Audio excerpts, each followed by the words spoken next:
Il suffit d'imaginer une nuit médiévale pour ressentir le froid qui s'insinue partout. Dans les couloirs de pierre, l'air semble presque vivant, glissant contre les murs comme une présence silencieuse. Les flammes vacillent, fatiguées d'éclairer ces salles trop vastes. Et pourtant, au cœur de ces forteresses impitoyables, des hommes, des femmes et des enfants ont dormi, nuit après nuit, comme si la pierre elle-même les protégeait de l'hiver. Dans ces châteaux où souffle le vent en des siècles, tout était pensé pour survivre à l'obscurité et au froid. Rien n'était confortable, mais tout était ingénieux. Et derrière chaque chambre, chaque couvert, chaque couchette de paille, se cache une histoire d'ingéniosité humaine, de fragilité et d'une endurance presque oubliée. Il suffit d'imaginer un château médiéval pour que l'esprit se remplisse de vastes salles, de couloirs interminables et de murs de pierre si épais qu'ils semblent indifférents au passage du temps. Pourtant, ces murs n'étaient jactés jamais silencieux. Ils murmuraient en haute avec le vent, vibraient en taubédie sous les bourrasques d'hiver et absorbaient le froid comme une immense éponge minérale. La nuit, ce froid se transformait en une présence palpable, presque animale, qui s'insinuait dans chaque fissure, chaque interstice de la pierre. C'est dans cet univers austère, presque hostile, que les hommes du Moyen-Âge dormaient en trouvant dans la pierre un abri certes solide, mais rarement chaleureux. La nuit médiévale n'avait rien de familier.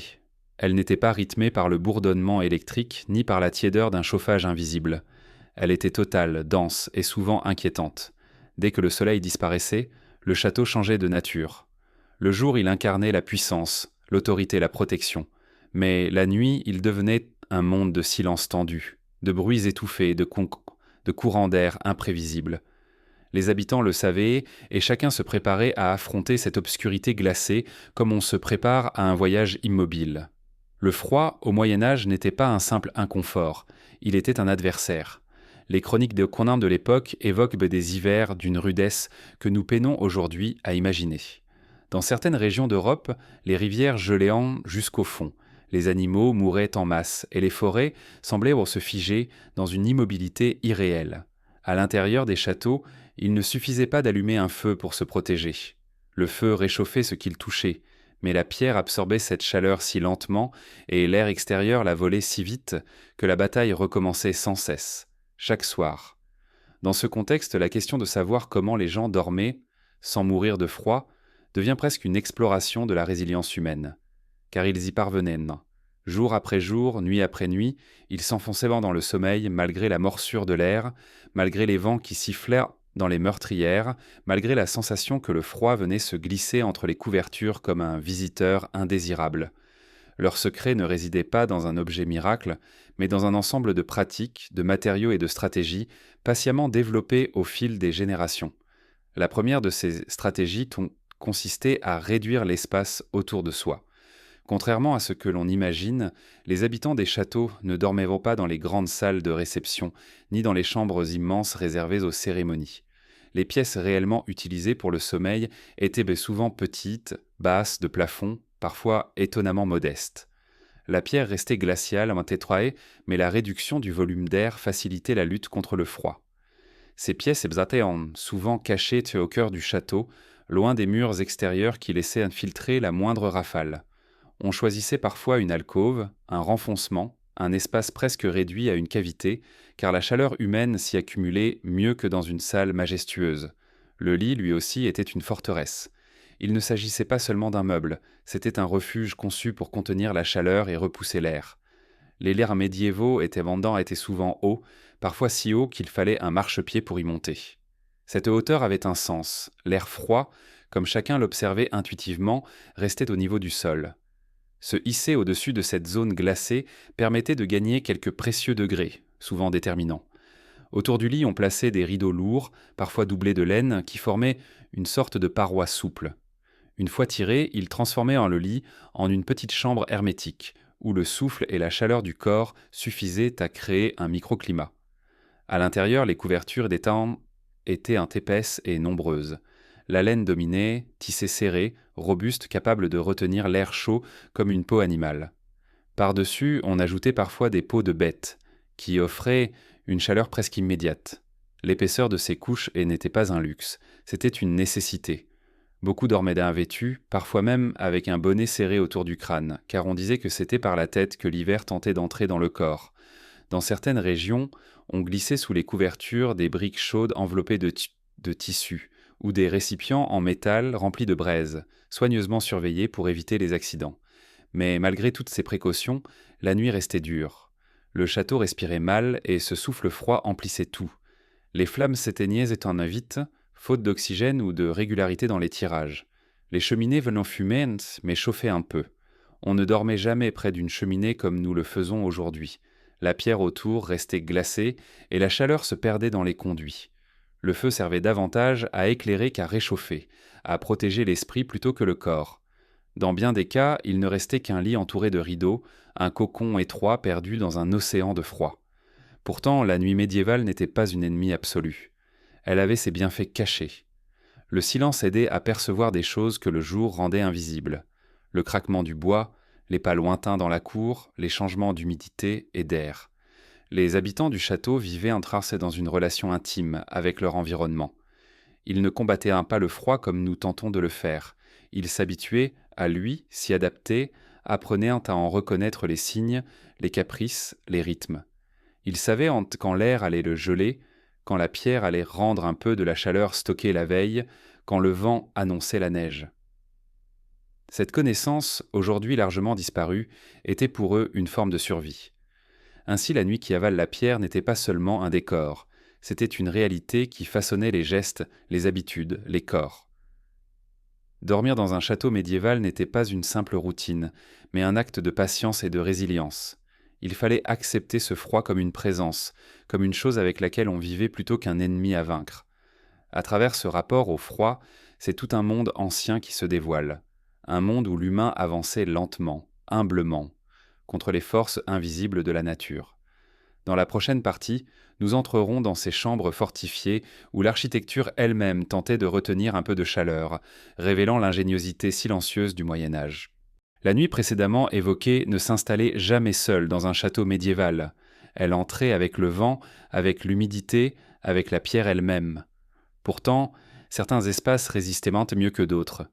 Ces chambres fortifiées, conçues pour abriter des vies fragiles au cœur d'un édifice froid, étaient qu'au des lieux où l'architecture tentait de repousser l'hiver. Elles ne ressemblaient là pas aux pièces lumineuses et aérées que l'on imagine parfois. Elles étaient compactes, obscures, curieusement silencieuses, comme si elles retenaient en leur souffle pour empêcher le froid d'entrer. Ces chambres se situaient rarement près des murs extérieurs. On les plaçait au cœur du bâtiment, là où la masse de pierre formait une sorte de cocon minéral.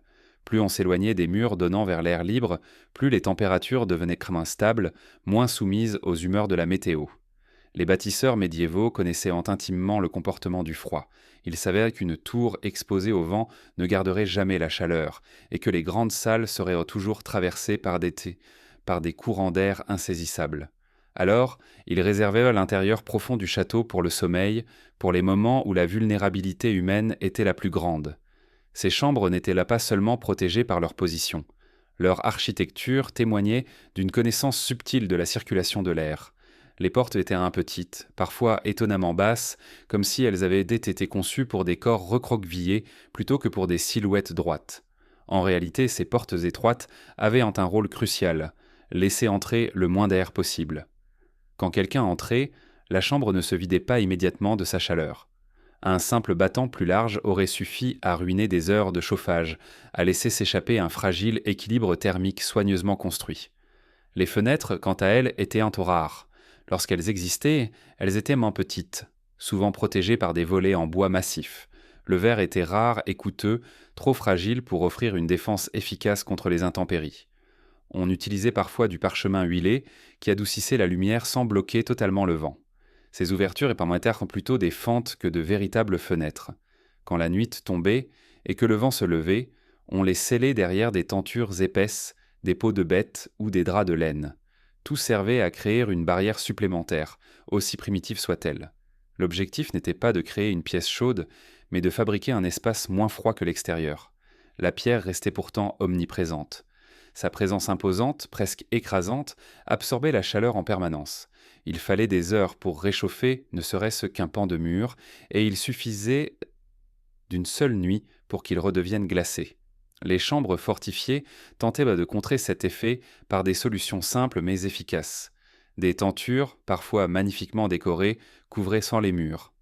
On pourrait croire qu'elles servaient uniquement à embellir les pièces, mais elles jouaient un rôle vital, celui d'emprisonner une couche d'air immobile entre le tissu et la pierre. Cette simple barrière rendait la surface des murs moins hostile, moins froide, moins susceptible de voler la chaleur du corps humain. Dans ces pièces, le mobilier avait aussi une fonction thermique. Les coffres étaient placés contre les murs pour éviter que les habitants n'aient à toucher directement la pierre froide, et les lits étaient disposés de manière à capter la chaleur du feu ou à éviter les fuites d'air venant du sol. Les chambres les plus riches comportaient parfois des tapis au sol, tissés serrés, souvent de laine. Ils empêchaient les pieds de rencontrer chez la pierre glacée au réveil et réduisaient l'évaporation de la chaleur accumulée. Dans les chambres plus modestes, on utilisait de la paille tassée, renouvelée régulièrement. Bien que rudimentaire, elle constituait une excellente isolation naturelle. Cependant, même dans ces chambres fortifiées, le froid restait un compagnon permanent. Le feu jouait alors un rôle central. Il n'était pas utilisé avec désinvolture. On surveillait les braises avec respect, presque comme on veille un vivant. Un foyer mal entretenu pouvait fumer, étouffer ou mourir trop tôt dans la nuit. Dans certaines chambres, il existait des cheminées, mais elles ne ressemblaient pas à celles que nous connaissons aujourd'hui. Le tirage était faible, la fumée envahissait souvent la pièce avant de se résoudre à s'échapper par une ouverture incertaine. Malgré tout, ces foyers étaient précieux. Le feu n'était jamais seulement une source de chaleur, il était une présence rassurante, une lumière contre l'obscurité, une frontière fragile entre la vie et l'inconfort extrême. La lumière, justement, jouait un rôle subtil dans la perception du froid. Une pièce éclairée semblait moins hostile, moins vide. Les flammes, les bougies, les lampes à huile créaient un halo qui adoucissait les contours de la chambre, réchauffant davantage l'esprit que le corps. Dans l'ombre mouvante de ces lumières, les habitants trouvaient un apaisement. Le froid paraissait reculer, même s'il restait tapissé dans les murs. On pourrait imaginer ces chambres comme des refuges inefficaces, mais elles révélaient une compréhension très fine du milieu. Le froid ne pouvait être vaincu, il fallait l'apprivoiser. Les habitants du château adaptaient entre armes leur rythme à la température. Ils se couchaient tôt, se levaient tard, profitant de la chaleur accumulée sous les couches de tissu. Ils mangeaient des aliments chauds avant de se retirer dans leur chambre, car la chaleur interne était tout aussi importante que celle de l'environnement. Ils vivaient selon les cycles de la pierre, apprenant à percevoir ces changements presque imperceptibles. La nuit, tout prenait une autre dimension. Le moindre bruit résonnait dans la chambre fortifiée, comme si la pierre amplifiait les sons. Le crépitement du feu, les gouttes d'eau glissant sur les murs, le vent cherchant une faille dans les volets, tout cela rappelait aux dormeurs que le château n'était jamais totalement immobile. Pourtant, dans ces chambres compactes, ils trouvaient une forme de paix, un abri contre l'immensité du froid extérieur. Le sommeil venait lentement, enveloppé dans les tissus, les fourrures, les respirations lentes. Il y avait aussi une dimension sociale dans ces chambres. Selon le rang, la chaleur et le confort variaient considérablement. Les nobles bénéficiaient de chambres mieux isolées, de couvertures plus épaisses, de matériaux de qualité. Les serviteurs, quant à eux, dormaient souvent dans des pièces moins protégées, parfois même dans les couloirs ou les zones proches des cuisines. Pourtant, chacun, quel que soit son rang, partageait la même réalité, celle d'un monde où le froid ne pouvait être ignoré. Il façonnait les habitudes, les vêtements, les gestes. Il était une force qui rappelait que, malgré la solidité des murailles, la condition humaine restait vulnérable. Les chambres fortifiées n'étaient donc pas seulement des lieux de repos, elles étaient des espaces façonnés par la peur du froid, par l'expérience accumulée au fil des siècles, par une lutte quotidienne contre l'air glacial qui rôdait autour du château. À travers elles, on découvre une relation ancienne entre l'humain et la nature, faite de compromis, d'observation et d'une forme d'humilité. Dans la prochaine partie, nous entrerons dans le cœur de ce refuge intime.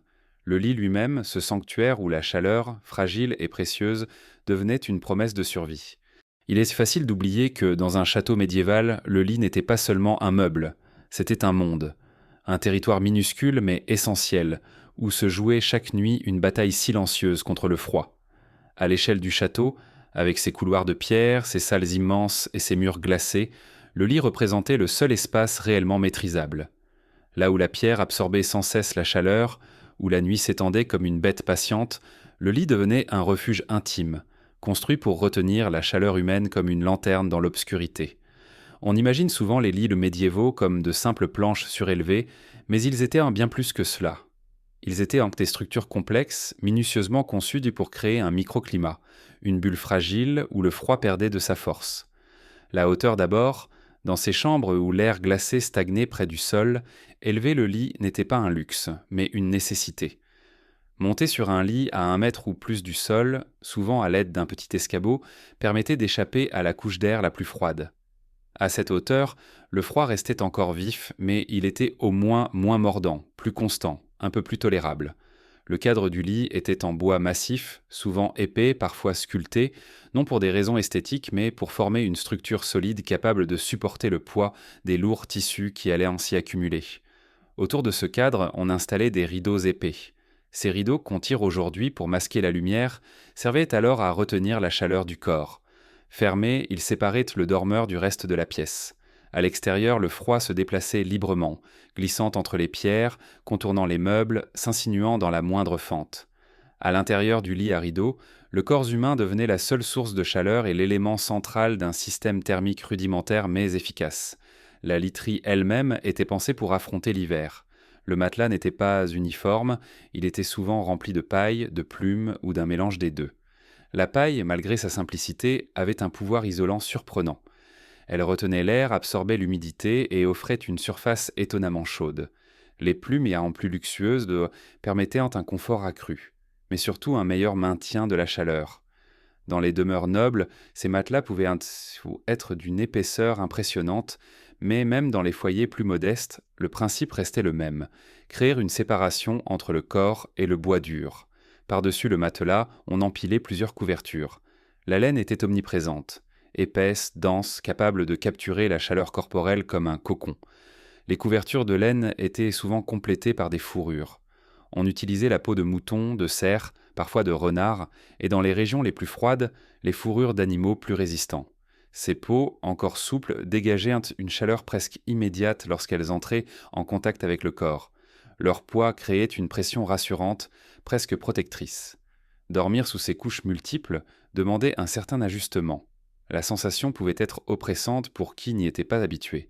Mais pour les habitants du Moyen Âge, ce poids était une bénédiction.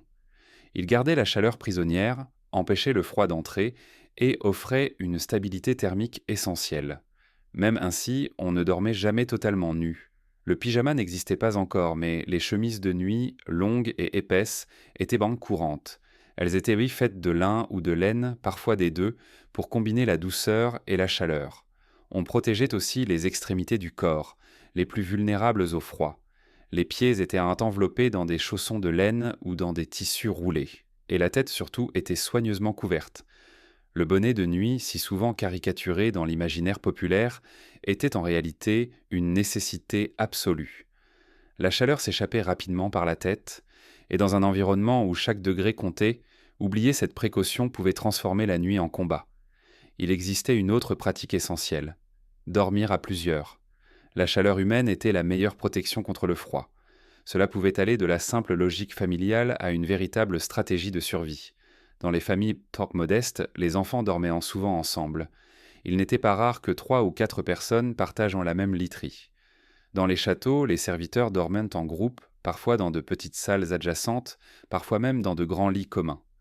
Ce partage, loin d'être exceptionnel, était commun, accepté, presque naturel. Le corps réchauffait le corps, et ensemble ils créaient un climat que ni le feu, ni les tissus seuls ne pouvaient garantir.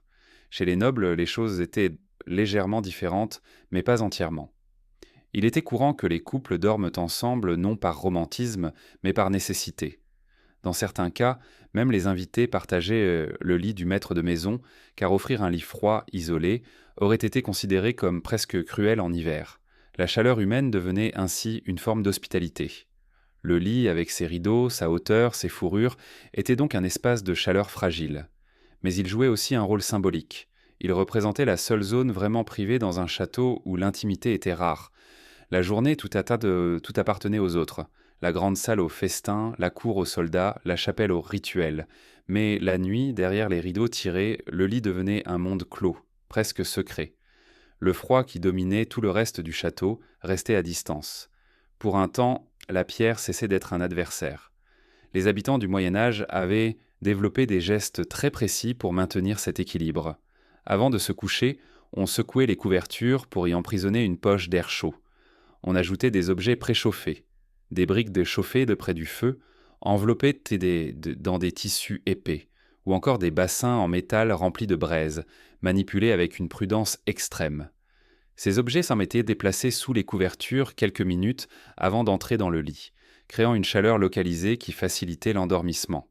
Une fois dans le lit, il fallait éviter de trop bouger pour ne pas laisser la chaleur s'échapper et rester enveloppé dans les différentes couches comme dans une forteresse textile.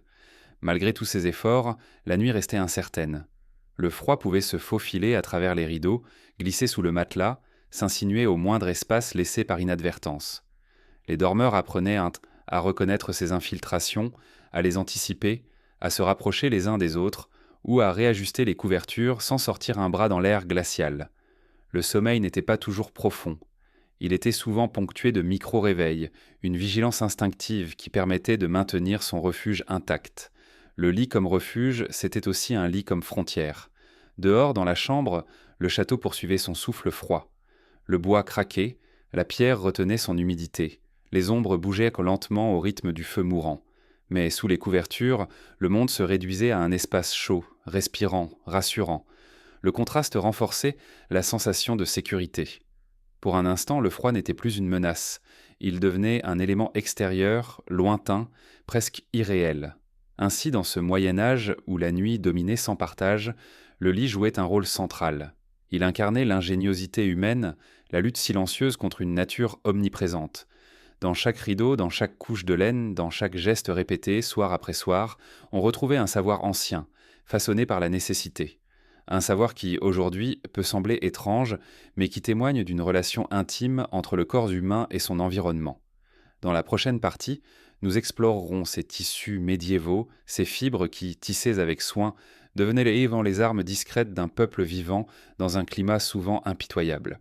Lorsque l'on imagine le Moyen Âge, on pense souvent à la pierre, au bois, au fer.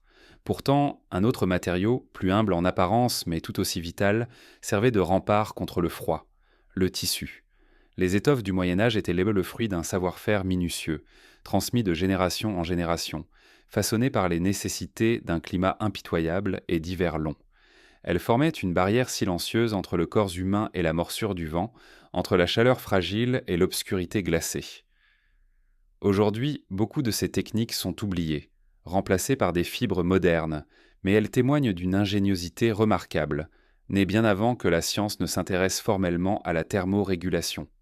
Pour comprendre comment les gens dormaient sans être envahis par le froid, il faut entrer dans l'univers des tisserands médiévaux. Le tissu n'était pas un simple élément décoratif. Il était une ressource essentielle intégrée partout, autour du lit, sur les murs, sur le sol, autour du corps, dans les portes et même dans les fenêtres. Les étoffes servaient à ralentir le passage de l'air, à retenir la chaleur, à absorber l'humidité, à offrir une texture plus douce que la pierre nue. Elles formaient une interface entre le monde extérieur et l'intimité des habitants du château. Le matériau le plus courant dans le monde médiéval était la laine.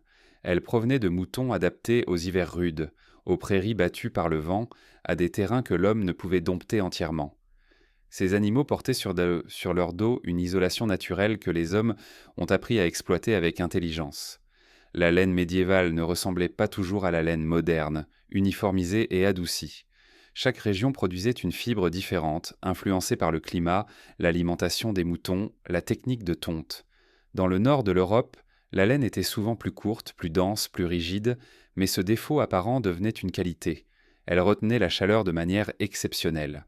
Les tisserands ne se contentaient pas de filer la laine, ils la travaillaient longuement utilisant des gestes hérités du passé.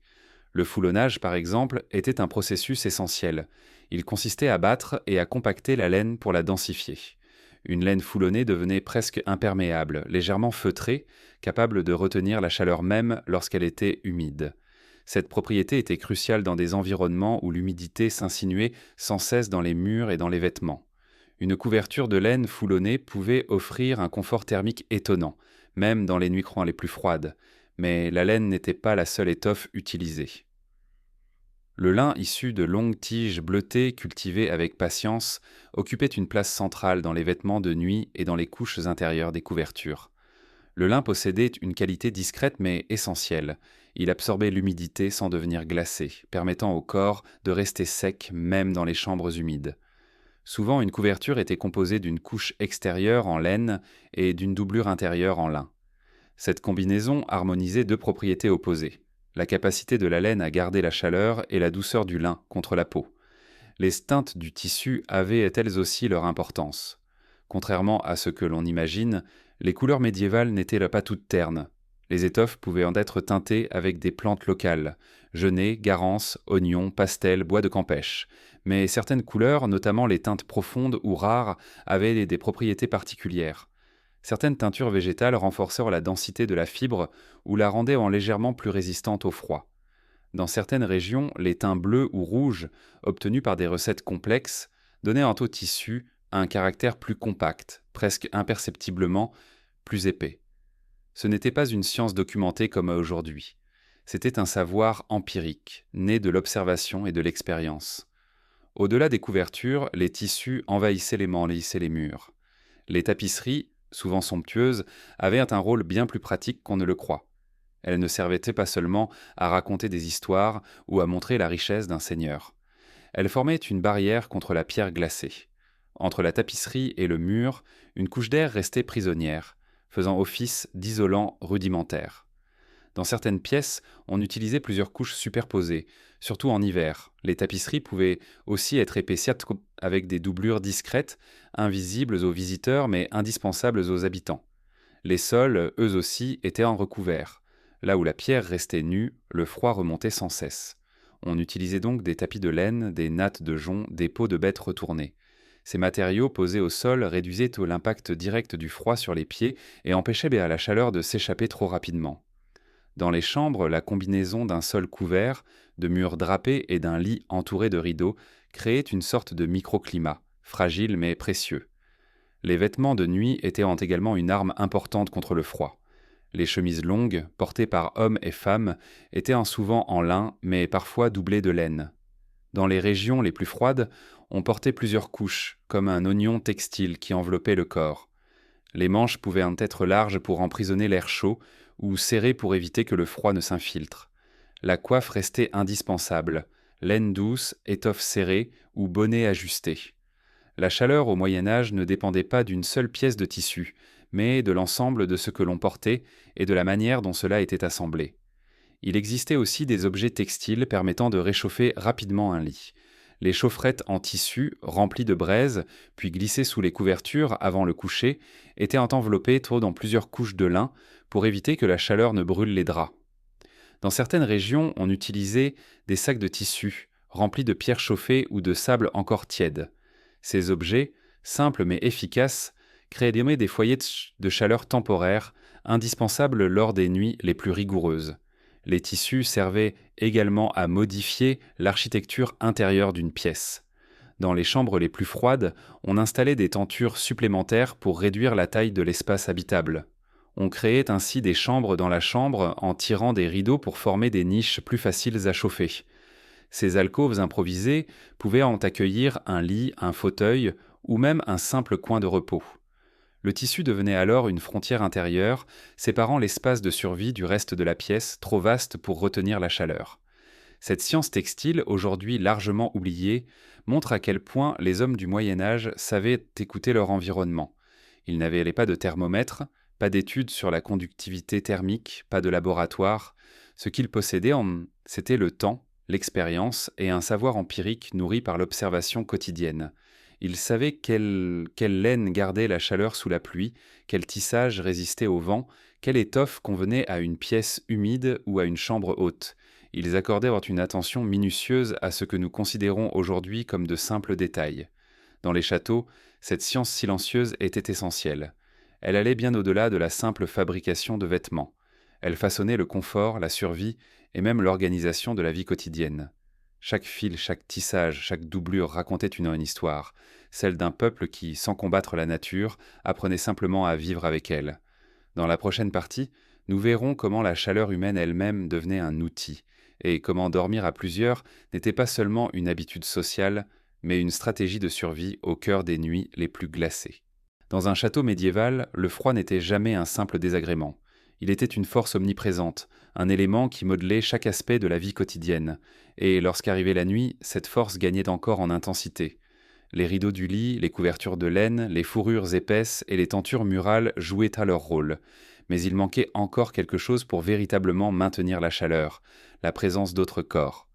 Dormir à plusieurs n'était pas seulement une habitude héritée de l'austérité ou du manque d'espace. C'était un acte profondément logique, un instinct terrain de survie dans un monde où la chaleur était un bien précieux et toujours en fuite. Aujourd'hui, nous associons souvent le lit partagé à l'intimité, qu'elle soit familiale ou amoureuse. Mais au Moyen Âge, cette notion était très différente. Dormir à plusieurs était une stratégie thermique avant tout.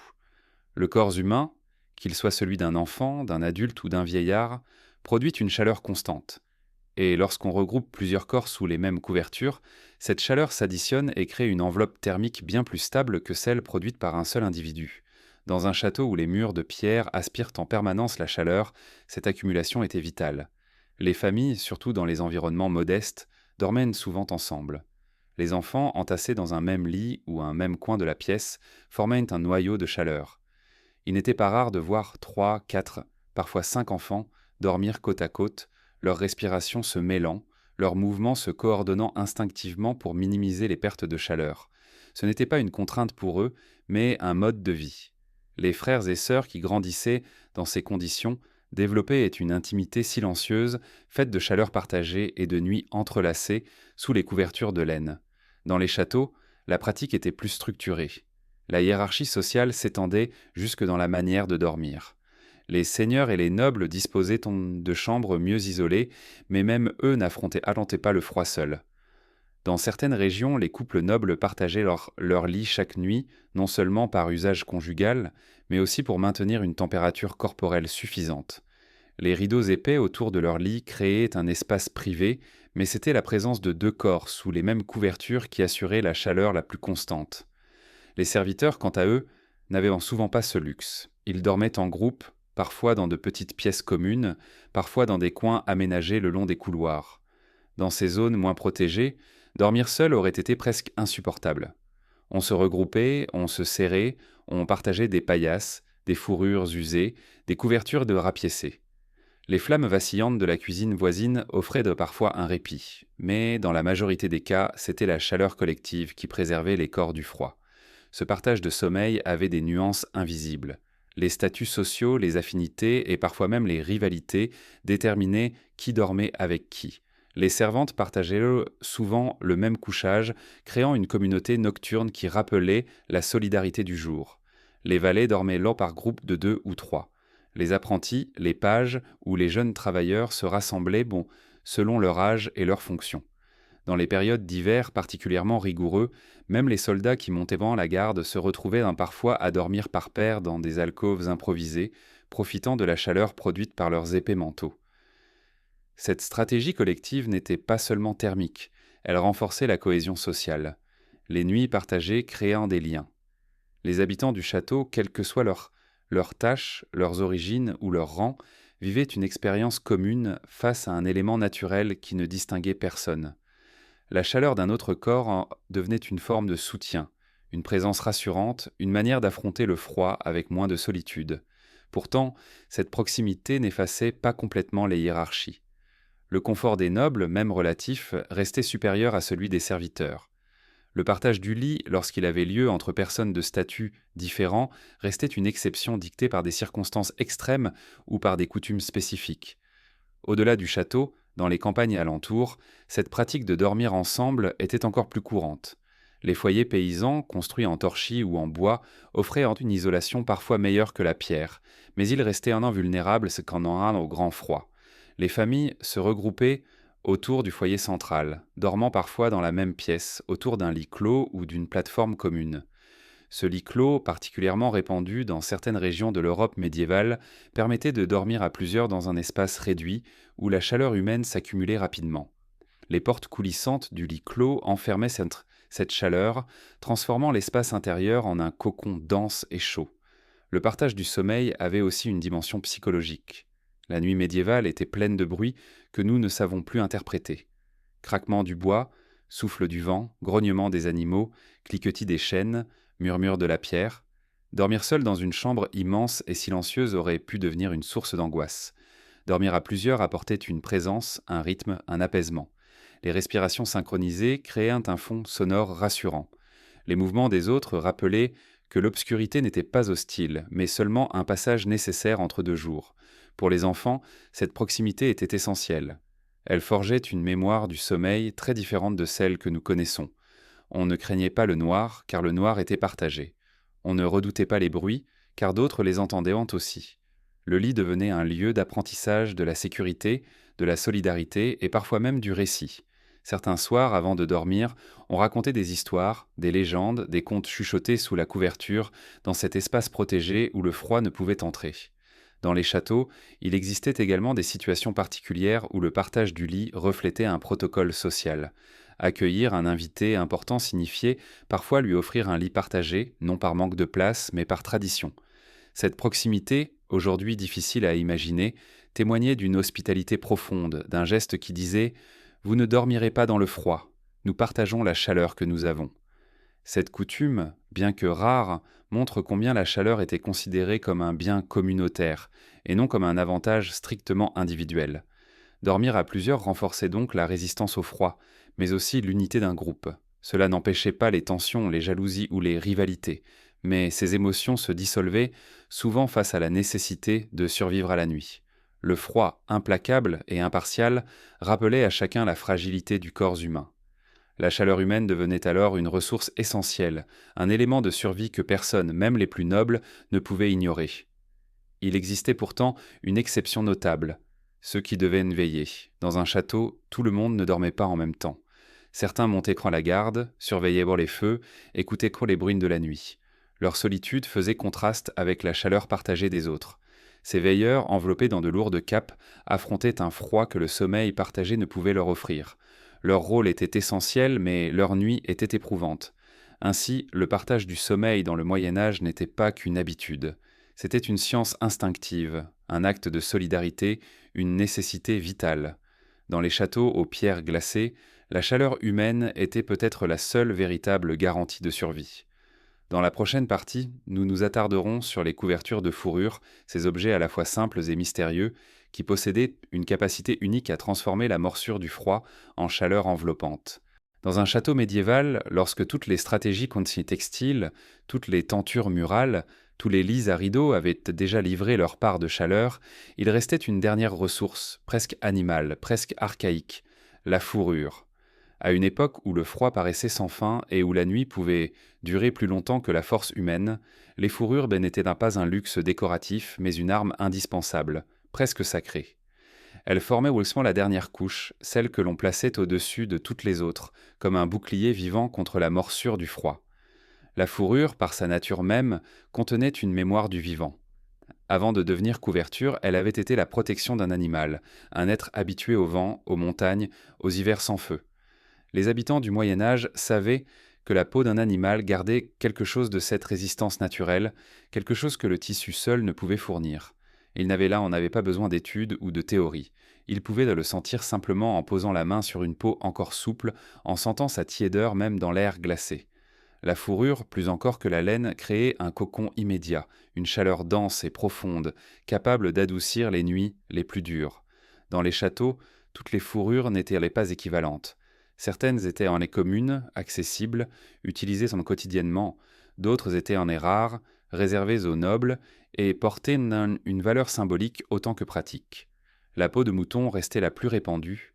Elle était facile à la obtenir, robuste, résistante à l'humidité et étonnamment chaude. Posée sur un lit, elle offrait une première couche isolante sur laquelle on pouvait empiler d'autres couvertures. Sa laine, serrée et épaisse, emprisonnait l'air chaud et résistait à la pierre froide mieux que n'importe quel tissu. Les peaux de chèvre ou de chèvre angora, plus douces mais tout aussi résistantes, étaient utilisées pour leur légèreté. Elles chauffaient moins immédiatement qu'une peau de mouton, mais elles retenaient la chaleur plus longtemps, un avantage précieux pour ceux qui dormaient loin du foyer central. Ces fourrures étaient souvent préférées par les voyageurs ou les gardes, qui les enroulaient autour de leur corps lorsqu'ils devaient passer la nuit dans des tours exposées au vent. Dans les demeures nobles, les fourrures devenaient généralement des objets de statut. La peau de renard, fine et chaude, était particulièrement appréciée.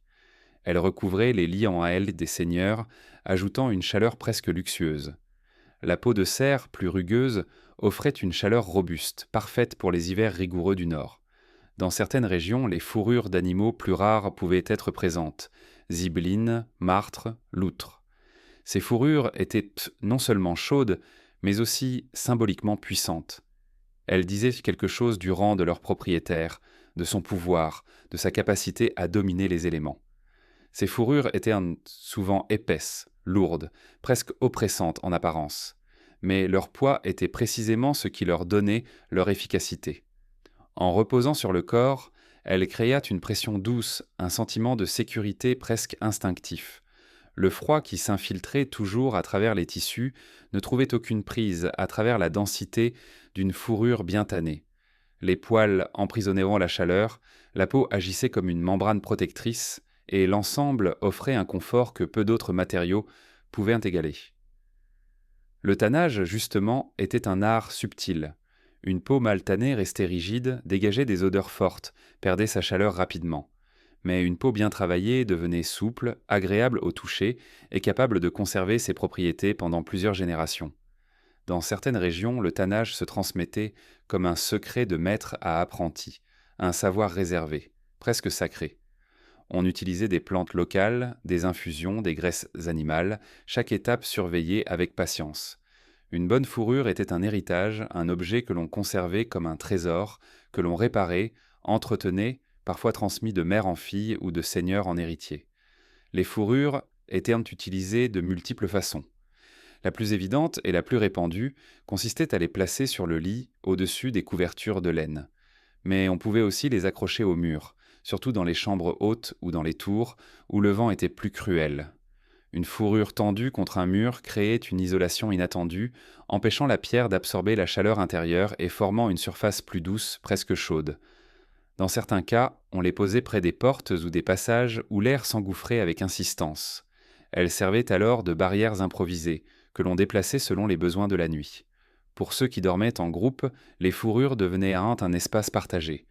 On les répandait au milieu d'une pièce et chacun s'y emmitouflait comme il pouvait. Dans les dortoirs des serviteurs, dans les pièces où le froid s'insinuait, malgré toutes les tentures, on se regroupait autour de ces fourrures usées, mais encore capables de réchauffer toute une nuit. Le bruit du vent, la respiration des autres, la rugosité du sol disparaissaient sous cette couche protectrice. Les fourrures avaient aussi un caractère presque symbolique dans les représentations médiévales. Elles étaient associées à la protection, à la force, à la résilience. Un seigneur représenté, enveloppé de fourrure, incarnait non seulement sa richesse, mais aussi son lien avec la nature, sa capacité à survivre et à dominer les éléments. Dans les chroniques, on mentionne parfois des guerriers dormant roulés dans leur fourrure, comme des bêtes farouches polines se reposant avant la bataille. Ce n'était pas seulement une image littéraire, cela reflétait une réalité quotidienne, où la frontière entre l'humain et l'animal, au cœur de la nuit glacée, devenait subtile. Dans les régions les plus froides d'Europe, notamment dans les zones montagneuses, la fourrure n'était pas seulement sur le lit, elle était partout. On l'enveloppait autour des épaules, on l'utilisait comme manteau de nuit, comme doublure des vêtements de sommeil, comme tapis, comme coussin. Les habitants des lieux les plus exposés possédaient parfois plus de peau que de tissu, car elle résistait mieux à la condensation et au gel. On se couchait littéralement dans une enveloppe de fourrure, comme dans un nid chaud au milieu d'un hiver sans pitié. Mais les fourrures avaient aussi leurs limites. Elles offraient une chaleur incomparable, mais elles n'étaient pas légères. Leur poids pouvait devenir difficile pour les enfants ou pour les personnes âgées. Leur entretien demandait du temps, de l'expérience et une attention constante. La fourrure pouvait devenir humide si elle était mal placée ou exposée à la condensation intérieure d'une pièce mal ventilée. Dans ces cas-là, elle perdait beaucoup de son efficacité, devenant lourde, froide, presque hostile. On devait alors la sécher délicatement, souvent devant un feu doux, sans jamais trop l'exposer pour éviter de dégrader sa structure naturelle. Malgré leurs contraintes, les fourrures étaient indispensables. Elles représentaient la dernière ligne de défense contre un froid que la pierre ne pardonnait pas. Lorsque tous les autres dispositifs échouaient, lorsque le vent trouvait sa voie entre les tentures murales, lorsque les couvertures de laine semblaient être insuffisantes, les fourrures venaient en sceller le lien fragile entre la chaleur humaine et la survie. Elles étaient un pont entre l'homme et la nature, un rappel que, même dans les forteresses les plus imposantes, la chaleur venait avant tout du vivant. Dans un château où la nuit semblait parfois avaler la pierre, la fourrure était la preuve que la nature, si souvent redoutée, pouvait aussi offrir refuge. Dans la prochaine partie, nous quitterons les matières et plongerons dans une dimension plus subtile, celle de la hauteur, des chambres situées dans les tours, ces cocons perchés où la chaleur se comportait autrement, comme attirée vers les hauteurs du château. Dans l'imaginaire populaire, les tours des châteaux médiévaux évoquent le pouvoir, la surveillance, les cris du guetteur qui scrute l'horizon. Mais ces structures verticales, dressées contre le ciel comme des doigts de pierre, abritaient parfois un autre type de vie, celle de ceux qui dormaient en hauteur, loin du sol, loin des foyers, loin des grandes salles où circulait l'air chaud. Vivre la nuit dans une tour était une expérience singulière, presque paradoxale. On pourrait croire que l'altitude rendait la chambre plus froide, plus exposée, plus vulnérable. Pourtant, dans bien des cas, les tours se transformaient en la nuit en véritables cocons, des refuges inattendus où la chaleur se comportait différemment, presque comme si elle cherchait à s'élever vers les hauteurs. Les tours n'étaient pas toutes destinées au sommeil, bien sûr. Certaines étaient exclusivement militaires, réservées aux gardes et aux sentinelles. D'autres servaient à entreposer des vivres, à stocker des armes ou à observer les alentours. Mais celles qui contenaient des chambres avaient une atmosphère particulière. Leur forme, ronde ou carrée, leur épaisseur, leurs ouvertures non rares, tout cela créait un environnement profondément différent du reste du château. Le bruit extérieur y arrivait atténué, filtré par des mètres de pierre. Le vent, lui, frappait les murs avec intensité, mais pénétrait rarement à l'intérieur. Et surtout, ces chambres perchées bénéficiaient en cela d'un comportement thermique surprenant. Pour comprendre ce phénomène, il faut imaginer le château comme un immense organisme minéral. Le froid s'accumulait au sol, glissait dans les couloirs, s'insinuait sous les portes, mais la chaleur, toujours plus légère, cherchait à monter, même lorsqu'elle était créée par des sources modestes. Un feu discret, la respiration de plusieurs personnes, les braises d'un foyer mourant. En bas, les pierres absorbaient la chaleur avec une voracité impressionnante. Mais en haut, l'air chaud se rassemblait plus facilement, comme attiré vers les niveaux supérieurs. Dans une tour, surtout si elle était haute et bien fermée, cette dynamique créait parfois une atmosphère étonnamment plus douce que dans les salles inférieures. Les chambres situées dans les tours avaient donc une relation particulière avec l'air. Elles étaient ventées souvent petites, presque étouffantes, mais cette étroitesse renforçait leur capacité à retenir la chaleur. La présence d'un seul corps pouvait suffire à adoucir l'air, et celle de plusieurs créait un environnement encore plus stable. Les habitants du château savaient en cela, même s'ils ne l'expliquaient pas avec des mots scientifiques. Ils avaient constaté au fil des générations que dormir en hauteur pouvait offrir une forme de confort inattendu, un répit contre les courants d'air qui circulaient sans relâche au rez-de-chaussée. Les ouvertures des tours contribuèrent aussi à cette isolation naturelle. Les meurtrières, destinées d'abord à la défense, étaient extrêmement étroites. Elles laissaient entrer la lumière, mais très peu d'air. Et lorsqu'elles étaient enfermées par des volets de bois ou par des tissus épais, elles devenaient presque hermétiques. Les fenêtres plus larges, présentes dans certaines tours résidentielles, étaient souvent protégées par plusieurs couches de fermeture. Volets intérieurs, tentures, pots. Cette superposition créait un mur textile contre la brise nocturne. Les nuits sont diverses, ces fenêtres étaient traitées avec une attention particulière. Le moindre interstice pouvait transformer la chambre en glacière. Alors on bourrait les fentes de fibres végétales, de laine brute, de paille fine. C'était un rituel quotidien, surtout dans les saisons les plus froides. La disposition du mobilier dans ces chambres en hauteur était elle aussi dictée par une logique thermique. Le lit, toujours précieux, était placé contre le mur le plus chaud, souvent celui qui ne faisait pas face au vent dominant. On évitait de le placer sous une fenêtre ou près d'une ouverture. Lorsqu'une cheminée existait, ce qui n'était pas toujours le cas, elle occupait une place cruciale. Les cheminées des tours avaient souvent un tirage faible, mais leur structure verticale permettait à la chaleur de se répandre plus uniformément dans la pièce.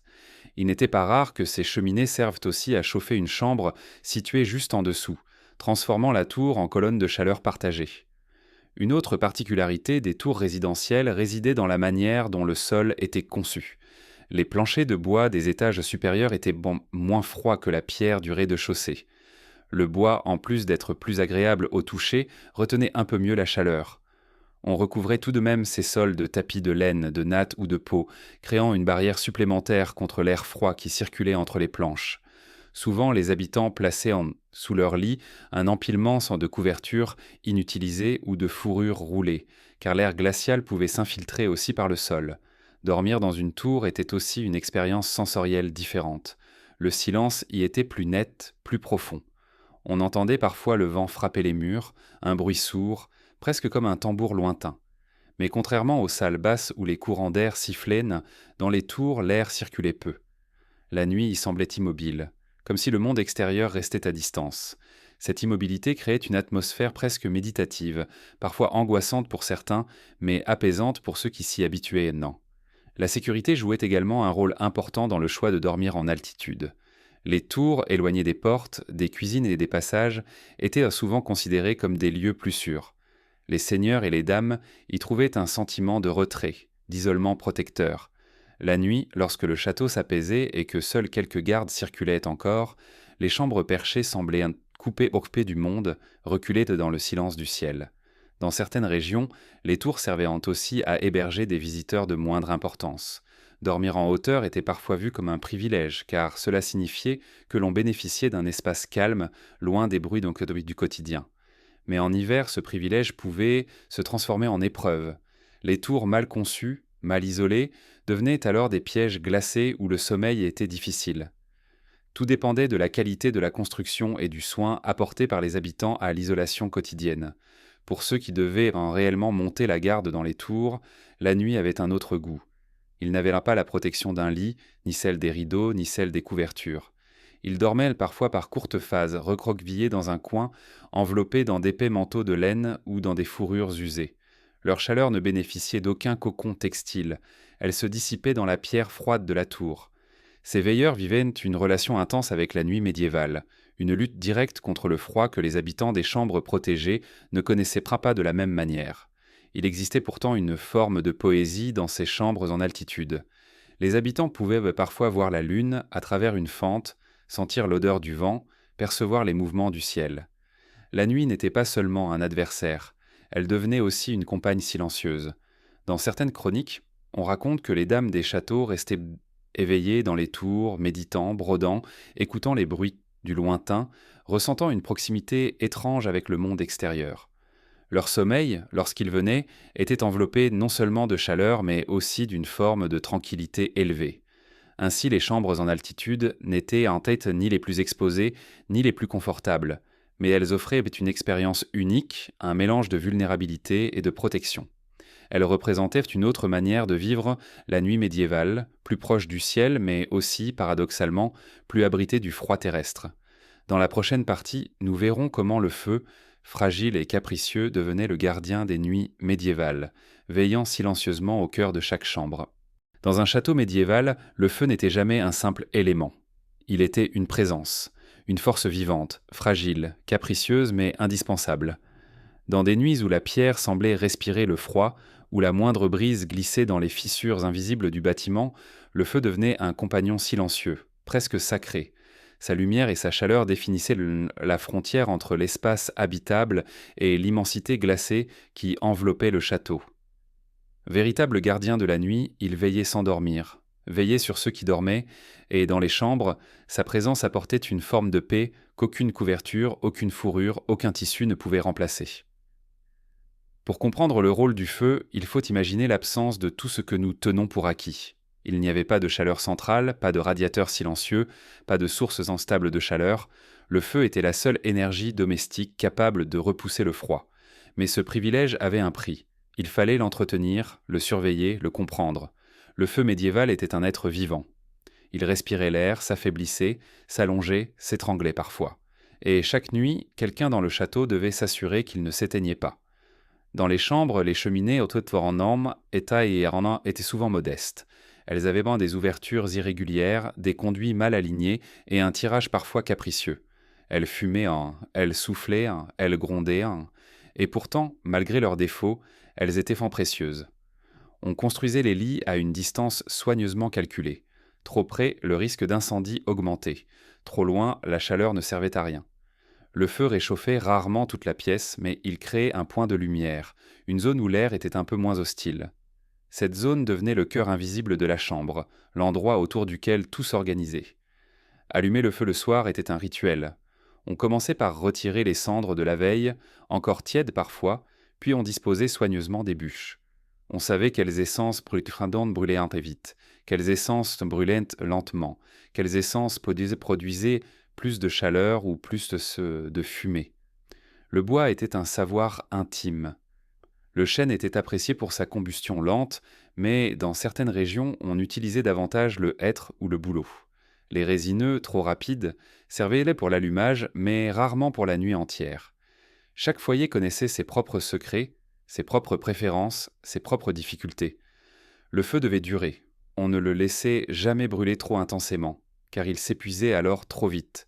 On le nourrissait doucement, comme on nourrit un animal qu'on veut garder près de soi. Il fallait prévoir la nuit en choisissant des bûches plus épaisses, en les plaçant de manière à se consumer lentement, à produire plus de braises que de flammes. Ces braises étaient l'or rouge de la nuit. Elles dégageaient en eux une chaleur profonde, stable, moins brillante mais plus durable.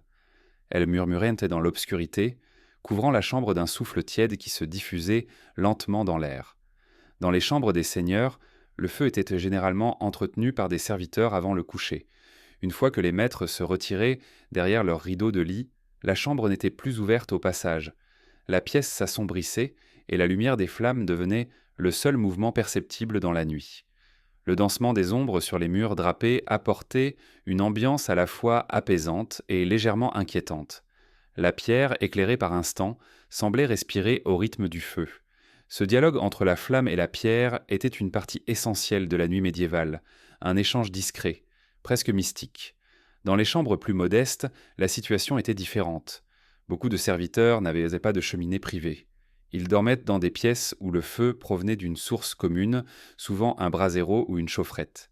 Ces objets, plus simples que les cheminées, étaient pourtant d'une grande importance. Un brasero en métal chauffait une partie de la pièce et même si sa chaleur était faible, elle suffisait à couper l'humidité la plus agressive. On le plaçait au centre, on le surveillait, on ajoutait parfois des braises de la cuisine. La nuit, certains serviteurs se relayaient pour s'assurer que la chaleur ne s'échappait pas trop vite. Les plus difficiles étaient les nuits où le vent se levait. Un vent puissant pouvait aspirer l'air chaud vers le conduit de la cheminée, créer un courant qui refroidissait la pièce au lieu de la réchauffer.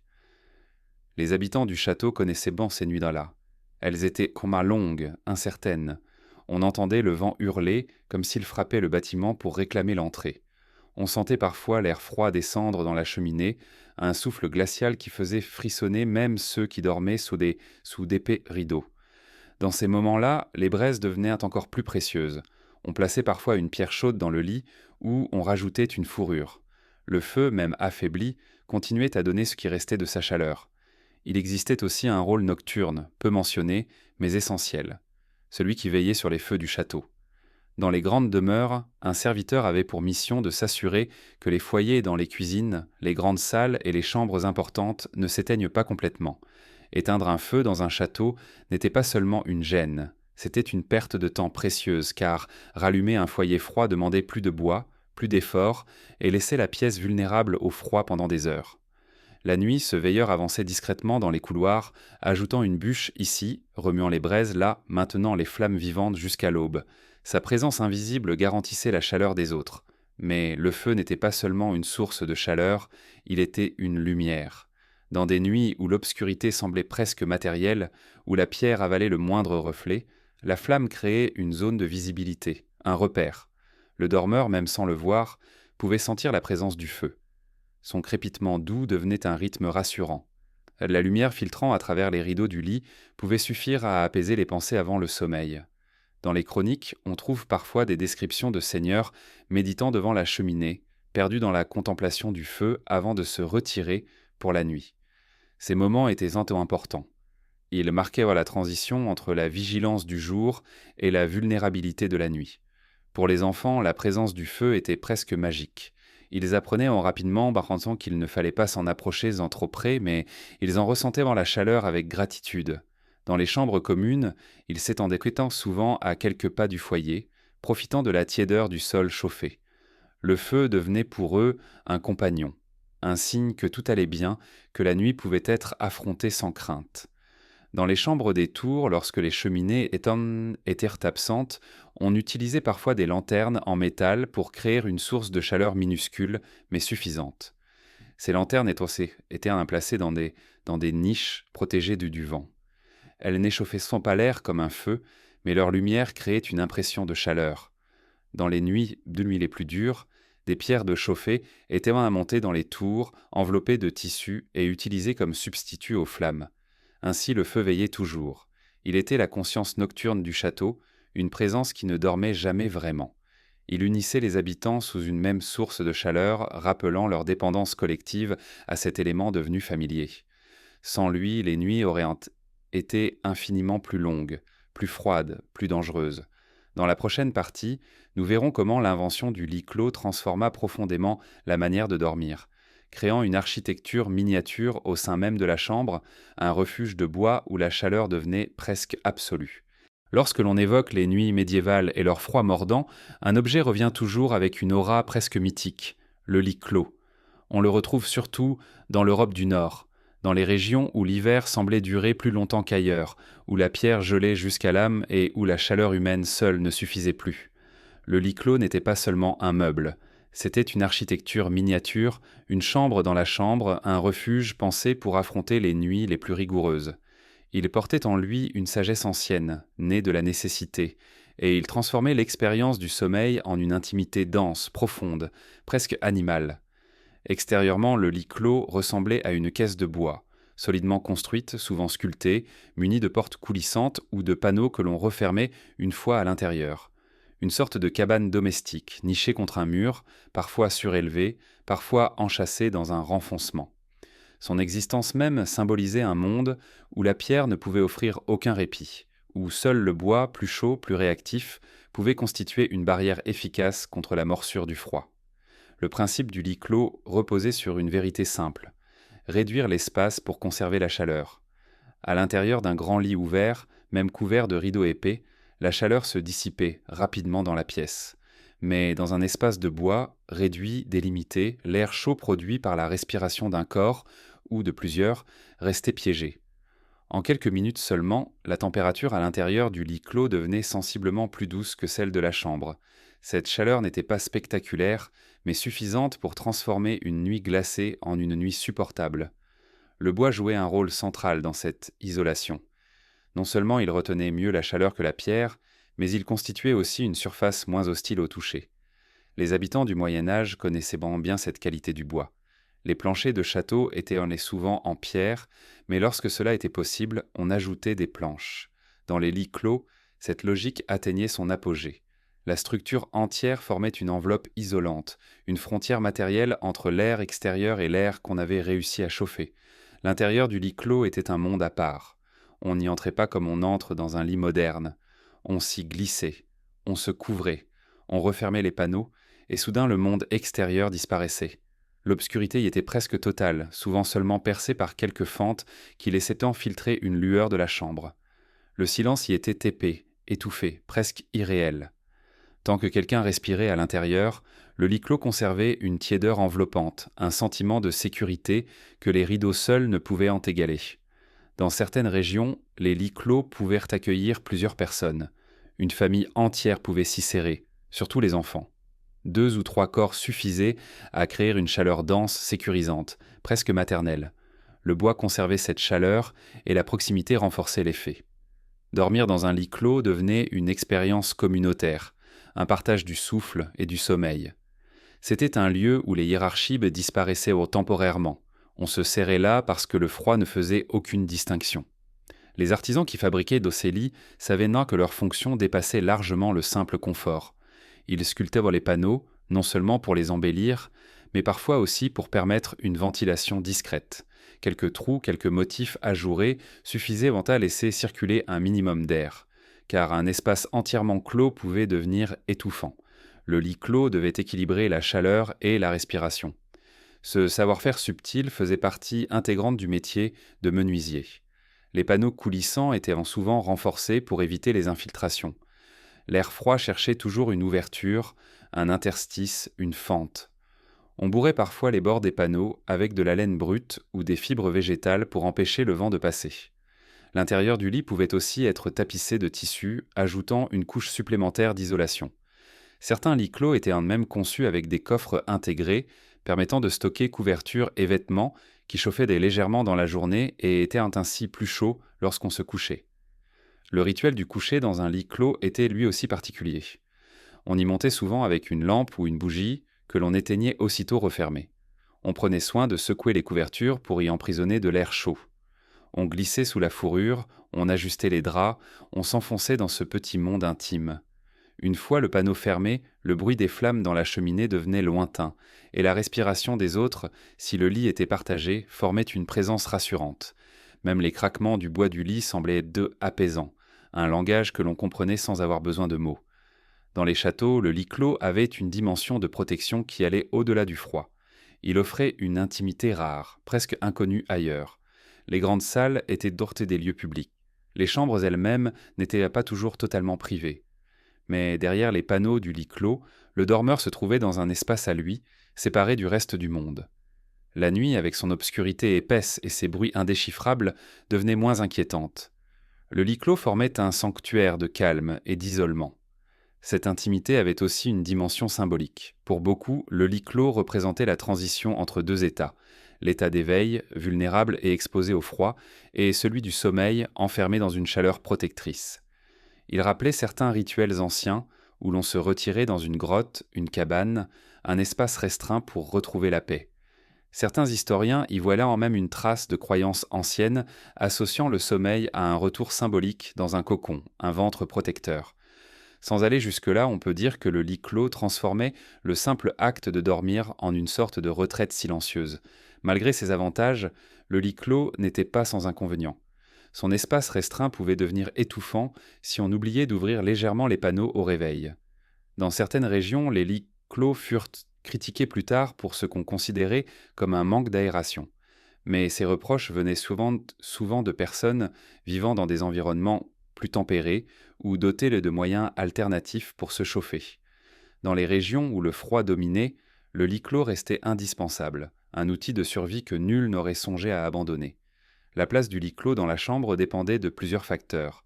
Souvent, il était installé contre un mur intérieur afin d'éviter le contact direct avec la pierre extérieure, toujours glacée.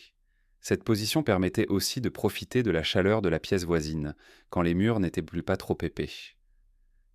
Dans certains châteaux, le lit clos servait même de séparation entre deux espaces, une chambre d'un côté, une salle d'un autre côté, une antichambre de l'autre.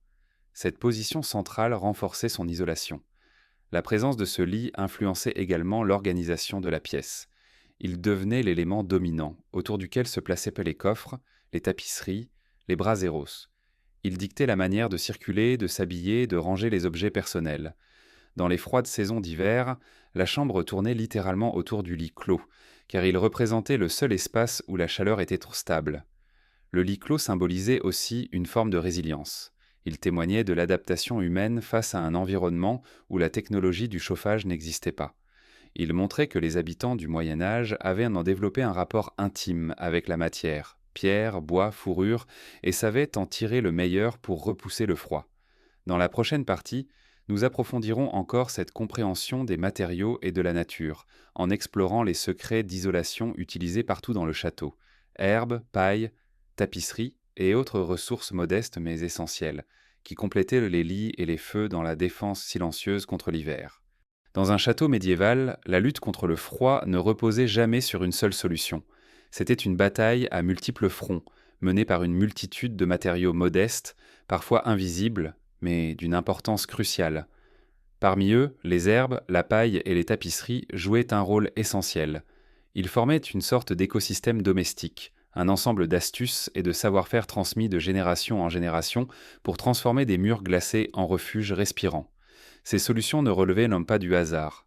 Elle résultait d'une compréhension intime du monde naturel, d'une observation patiente et d'un respect profond pour les matériaux simples qui entouraient les habitants du Moyen Âge. Lorsque l'on entre dans une grande salle de château vide aujourd'hui, on ressent une sensation immédiate. La pierre restait froide, l'air humide, le sol sans chaleur. Ce vide au Moyen Âge n'existait pas. Les pièces étaient vivantées par toute une organisation textile et végétale qui compensait l'inhumanité de la pierre. Les tapisseries recouvraient les murs, presque comme une seconde peau. La paille formait une couche protectrice sur les sols. Les herbes glissées dans chaque interstice apportaient non seulement de l'isolation, mais aussi des senteurs que l'on oublie aujourd'hui. Le château était un organisme habité, adouci par ses apports naturels. La tapisserie, que l'on imagine souvent comme un objet d'apparat, jouait un rôle bien plus pratique que décoratif. Suspendue sur les murs, elle formait une barrière essentielle contre la pierre froide. Il ne s'agissait pas seulement d'un tissu, c'était souvent une superposition de plusieurs couches, certaines visibles, d'autres cachées. Les plus grandes tapisseries, souvent réalisées dans des ateliers spécialisés, étaient en épaisse, tissées serrées, parfois doublées de lin ou de laine brute. Une tapisserie pouvait retenir l'air chaud, empêcher la condensation de se former et réduire les pertes thermiques du mur. Dans certaines salles nobles, ces tapisseries descendaient en sol jusqu'au sol, enveloppant la pièce d'un manteau textile qui réduisait considérablement l'infiltration d'air. Mais les tapisseries n'étaient pas réservées aux nobles. Dans les pièces de plus modestes, on accrochait des tissus plus simples, laine tissée à la main, étoffe rapiécée, peau de bête tendue. L'objectif n'était pas l'apparat, mais la chaleur. Les habitants savaient que la pierre n'était qu'une façade, qu'il fallait transformer. Parfois, Tisséka ont glissé même de la paille derrière les tapisseries pour renforcer leur épaisseur et créer une couche d'air immobile, l'un des meilleurs isolants naturels. Le sol, lui, était une autre zone critique. La pierre du sol absorbait sans cesse l'humidité et la fraîcheur, et marcher pieds nus sur cette surface glacée aurait été pénible au quotidien. La solution était simple mais géniale, la paille. Étalée en couches épaisses, changées régulièrement, elle formait un tapis naturel. Elle isolait, amortissait les bruits et réchauffait la pièce comme nulle autre matière brute ne pouvait le faire. Dans les grandes salles, on parlait de joncher, un sol entièrement couvert de joncs, de paille et d'herbes séchées. Ces matériaux n'étaient pas choisis au hasard. On privilégiait les plantes absorbant l'humidité, diffusant un parfum agréable ou gardant une certaine souplesse même en séchant. Cette jonchée avait un rôle hygiénique, certes, mais aussi thermique. Elle créait un coussin d'air entre la pierre et les pieds, réduisant la sensation glacée qui envahissait la pièce dès que l'hiver s'installait. Dans les chambres, la paille pouvait être placée sous les tapis ou utilisée pour remplir les paillasses. Une paillasse bien tassée, renouvelée régulièrement, offrait une isolation remarquable. L'air emprisonné dans les tiges creuses de la paille formait un isolant instinctif, parfaitement adapté à une vie sans chauffage moderne. Les herbes, quant à elles, jouaient un rôle encore plus subtil. On les glissait dans les fentes des fenêtres, dans les interstices du mobilier et parfois même derrière les tentures. Certaines herbes, comme la lavande, la menthe, le thym ou l'armoise, avaient des propriétés répulsives contre les insectes, mais elles retenaient aussi un peu de chaleur et parfumaient doucement l'air confiné. Dans les régions plus humides, on utilisait des herbes capables d'absorber la condensation, réduisant ainsi la sensation d'humidité qui rendait le froid encore plus pénétrant. Des bouquets séchés étaient parfois suspendus dans les chambres, non pas seulement pour l'odeur, mais aussi pour participer à la régulation de l'air. En se desséchant, ces plantes relâchaient lentement leurs huiles naturelles, créant un parfum rassurant dans les espaces fermés. Certaines herbes avaient aussi des qualités isolantes lorsqu'elles étaient utilisées en vrac derrière les panneaux de bois, dans les lits clos ou même dans les murs en torchis des bâtiments annexes. Dans certains châteaux, un savoir particulier consistait à utiliser la mousse comme isolation naturelle. La mousse ramassée dans les forêts proches était pressée dans les fissures, sous les portes ou autour des fenêtres. Elle formait une barrière étonnamment efficace contre le vent. Son pouvoir absorbant en faisait un matériau idéal pour limiter les infiltrations d'eau ou d'humidité. On en glissait parfois même sous les tapis, là où la pierre laissait remonter une fraîcheur persistante. L'isolation passait aussi par les portes. Contrairement à ce que l'on pourrait imaginer, les portes des chambres médiévales étaient bordées souvent doublées d'un tissu épais ou de peau. On fixait au revers des portes des tentures lourdes, parfois fourrées, qui empêchaient l'air froid des couloirs de pénétrer dans la chambre. Quand il faisait particulièrement froid, on ajoutait une barre de tissu roulé au pied de la porte, une sorte de boudin thermique que l'on appelait parfois serpent de porte. Cette solution très simple était remarquablement efficace. La circulation de l'air était un autre aspect que les habitants du Moyen Âge connaissaient instinctivement. Ils savaient qu'un courant d'air trop violent pouvait annuler tous leurs efforts. Ainsi, les pièces destinées au sommeil étaient souvent organisées pour limiter les déplacements brusques d'air. Petits couloirs, portes épaisses, rideaux intérieurs. On utilisait même des paravents mobiles pour couper les courants d'air lorsque les portes s'ouvraient. L'humidité représentait un ennemi constant. Une pièce humide paraît toujours plus froide qu'elle ne l'est réellement.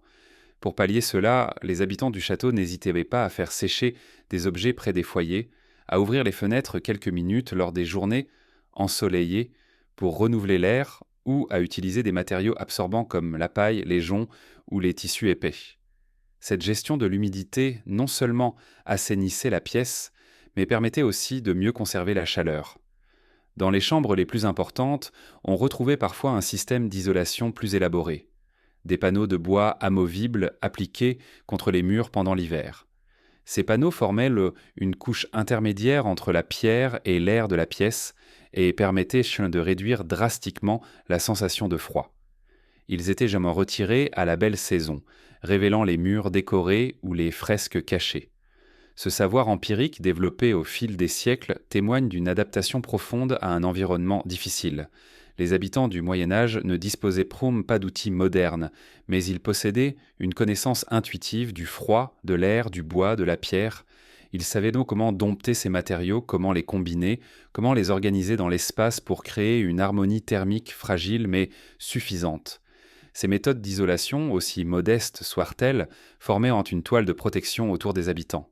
Elles rendaient les nuits supportables, adoucissaient de l'air, transformaient la pierre austère en un espace habitable. Elles rappelaient que dans un monde sans technologie, la survie reposait sur l'observation, l'ingéniosité et un profond respect pour les ressources naturelles accessibles. Dans la prochaine partie, nous verrons comment, malgré toutes ces protections, le froid demeurait un compagnon constant, un adversaire que l'on ne pouvait jamais vraiment vaincre, mais avec lequel il fallait apprendre à cohabiter. Dans l'imaginaire moderne, le froid est une gêne que l'on cherche à effacer. Un thermostat que l'on relève, un chauffage que l'on augmente, une couette plus lourde que l'on ajoute sans réfléchir. Mais dans un château médiéval, le froid n'était pas un intrus occasionnel. Il était un résident permanent. Une présence immobile, silencieuse, qui traversait les années sans jamais vraiment s'atténuer. On vivait avec lui, jour après jour, saison après saison. Il façonnait les habitudes, les gestes, les vêtements, les relations humaines. Il imprégnait chaque pierre, chaque couloir, chaque souffle de la nuit. C'était un compagnon indésirable mais inévitable, une force que l'on n'avait pas à vaincre, mais à apprivoiser. La vie quotidienne dans un château médiéval commençait toujours par une rencontre avec le froid. Le matin, lorsque l'on sortait du lit, qu'il soit simple, entouré de tentures ou clos comme un coffre, la première sensation était celle de la morsure de l'air. Le bois du sol, s'il y en avait, était dur et glacé. La pierre, elle, était presque hostile, presque vivante dans sa froideur. Les tissus exposés pendant la nuit, vêtements, couvertures, rideaux, avaient perdu leur tiédeur et semblaient exhaler un souffle humide. La respiration se condensait parfois dans l'air lorsque l'hiver s'installait profondément. On ne se levait pas brusquement. On sortait du lit avec précaution, comme si l'air environnant était une mer trop froide dans laquelle il fallait s'immerger lentement. Souvent, on gardait une partie des vêtements de nuit jusqu'au premier feu du matin. Le corps apprenait à circuler avec cette température basse. Il devenait plus résistant, plus patient. Il savait que l'air ne deviendrait jamais véritablement chaud, mais seulement moins tranchant. Dans les cours du château, le froid s'intensifiait encore. Le vent qui s'engouffrait entre les murs créait des tourbillons imprévisibles. La pierre des tours, exposée en permanence, amplifiait la rudesse des saisons. On s'y couvrait plus que partout ailleurs. Capes épaisses, manteaux superposés, gants rudimentaires, bonnets de laine serrés. Le froid ne s'arrêtait jamais à la porte de la chambre, ni au seuil des salles communes. Il circulait librement, trouvant toujours un passage dans les interstices, sous les portes, dans les meurtrières. Et pourtant, malgré son omniprésence, on ne le considérait pas toujours comme un ennemi. Le froid était intégré à la vie. Il guidait les horaires. On travaillait davantage lorsque le soleil était haut et que les pierres rendaient un peu de chaleur. On mangeait chaud même en été, car la chaleur interne était une protection continue. On se déplaçait moins vite dans les couloirs l'hiver, non par faiblesse, mais pour conserver son énergie, pour éviter de laisser le froid pénétrer brusquement sous les vêtements. Il était normal de voir les enfants courir dans les cours en plein air, rouges de froid mais habitués à cette sensation. Leur résistance n'était pas innée, elle était acquise. Leur vie entière était une accoutumance progressive à des températures que le monde moderne jugerait insupportables. Les adultes, eux aussi, développaient une endurance étonnante. Ils savaient la reconnaître à la texture du vent si la nuit serait douce ou cruelle. Ils savaient, à l'odeur de la pierre humide, que la gelée s'installerait avant l'aube. Ils savaient en écouter le château, comme on écoute un vieil ami dont on comprend chaque signe. Le froid façonnait également les relations humaines. Il encourageait la proximité physique, la solidarité. On mangeait ensemble pour partager la chaleur des plats, la présence des autres. On se regroupait autour des feux, on discutait, on travaillait même à proximité les uns des autres parce que la chaleur collective était plus efficace que celle d'un simple brasero. La nuit venue, ce réflexe de cohésion se renforçait. Le froid extérieur, qui entourait le château comme une mer noire, rapprochait les habitants dans des gestes simples. S'asseoir près du foyer, prêter une couverture, offrir une place dans un lit partagé. Même les animaux domestiques faisaient partie de ce cycle thermique. Dans certaines salles, les chiens restaient quand proches des habitants, parfois même autorisés à dormir dans les chambres, non par tendresse mais pour leur chaleur corporelle. Les chevaux dans les écuries réchauffèrent eux-mêmes la pièce par leur respiration, protégeant les lieux de l'humidité excessive. Le froid dans un château médiéval n'était jamais combattu seul. Il était affronté par une communauté entière, humaine et animale. Les vêtements, eux aussi, témoignaient de cette cohabitation forcée. On mettait plusieurs couches non par coquetterie, mais par nécessité, lin, laine, peau, le tout superposé pour piéger l'air chaud. Le vêtement médiéval n'était jamais léger. Il pesait sur les épaules, s'accrochait au corps, formait une carapace textile contre le monde extérieur. La nuit, on dormait souvent habillé, ou du moins en conservant les couches essentielles. Le froid ne permettait jamais une vulnérabilité totale. Se dénuder aurait été perçu comme un défi à la nature, un acte imprudent, presque impensable. Et pourtant, malgré toutes ces précautions, le froid restait présent.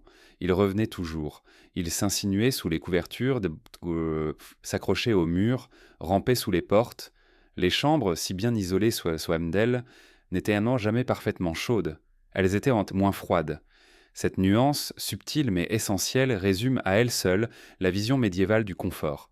Il ne s'agissait pas de créer un environnement chaud, mais d'éviter que le froid ne devienne insupportable. La différence était immense. Le sommeil, alors, devenait un acte de confiance. On savait que la nuit serait froide. On savait que le corps perdrait de la chaleur malgré toutes les protections. On savait que l'aube serait glacée. Mais on acceptait cette réalité. On dormait quand même. Le lit, les couvertures, la chaleur humaine, les tentures, les herbes, les feux, tout concourait à créer un refuge suffisant pour que le sommeil survienne, même dans un air que nous jugerions aujourd'hui trop rude. Ce rapport constant au froid forgeait un caractère particulier. Les habitants du Moyen Âge ne se plaignaient pas du froid comme nous le faisons, ils le constataient simplement. Ils le reconnaissaient ils l'anticipaient Le froid était une partie de leur monde, une donnée aussi naturelle que la pluie, le vent ou la course du soleil. Il était là et il fallait composer avec lui. Il ajoutait aussi une dimension presque spirituelle à certaines nuits. Les veilleurs, debout sur les remparts, sentaient l'un de seul la présence du froid comme une respiration cosmique. Les nobles, dans leur tour, observaient la lune à travers une fente et ressentaient un lien étrange avec cette lumière froide. Les serviteurs insolites regroupés dans les salles basses partageaient une chaleur humble qui renforçait leur solidarité. Le froid, paradoxalement, créait un sentiment d'unité. Peut-être est-ce là l'un des héritages les plus profonds de ces châteaux. Il nous rappelle que la chaleur n'est pas un acquis, mais une création. Une conquête renouvelée, chaque soir, chaque nuit. Une alliance fragile entre matériaux, corps, gestes et habitudes. Dans la prochaine partie, nous explorerons ces nuits de garde où, pendant que d'autres dormaient, certains restaient debout face à la nuit, affrontant le froid sans refuge, veillant silencieusement sur le château assoupi. Dans un château médiéval, la nuit n'était jamais un temps d'immobilité totale. Derrière les murs de pierre, certains dormaient, protégés par des fourrures, des lits clos et des tentures épaisses. Mais d'autres restaient en tête éveillés, les yeux fixés sur l'obscurité, le corps tendu dans le froid, assumant une responsabilité silencieuse, veiller sur les vies endormies. Ces gardes nocturnes vivaient une relation particulière avec la nuit. Leur expérience était différente, dépourvue de refuge, dépouillée de chaleur.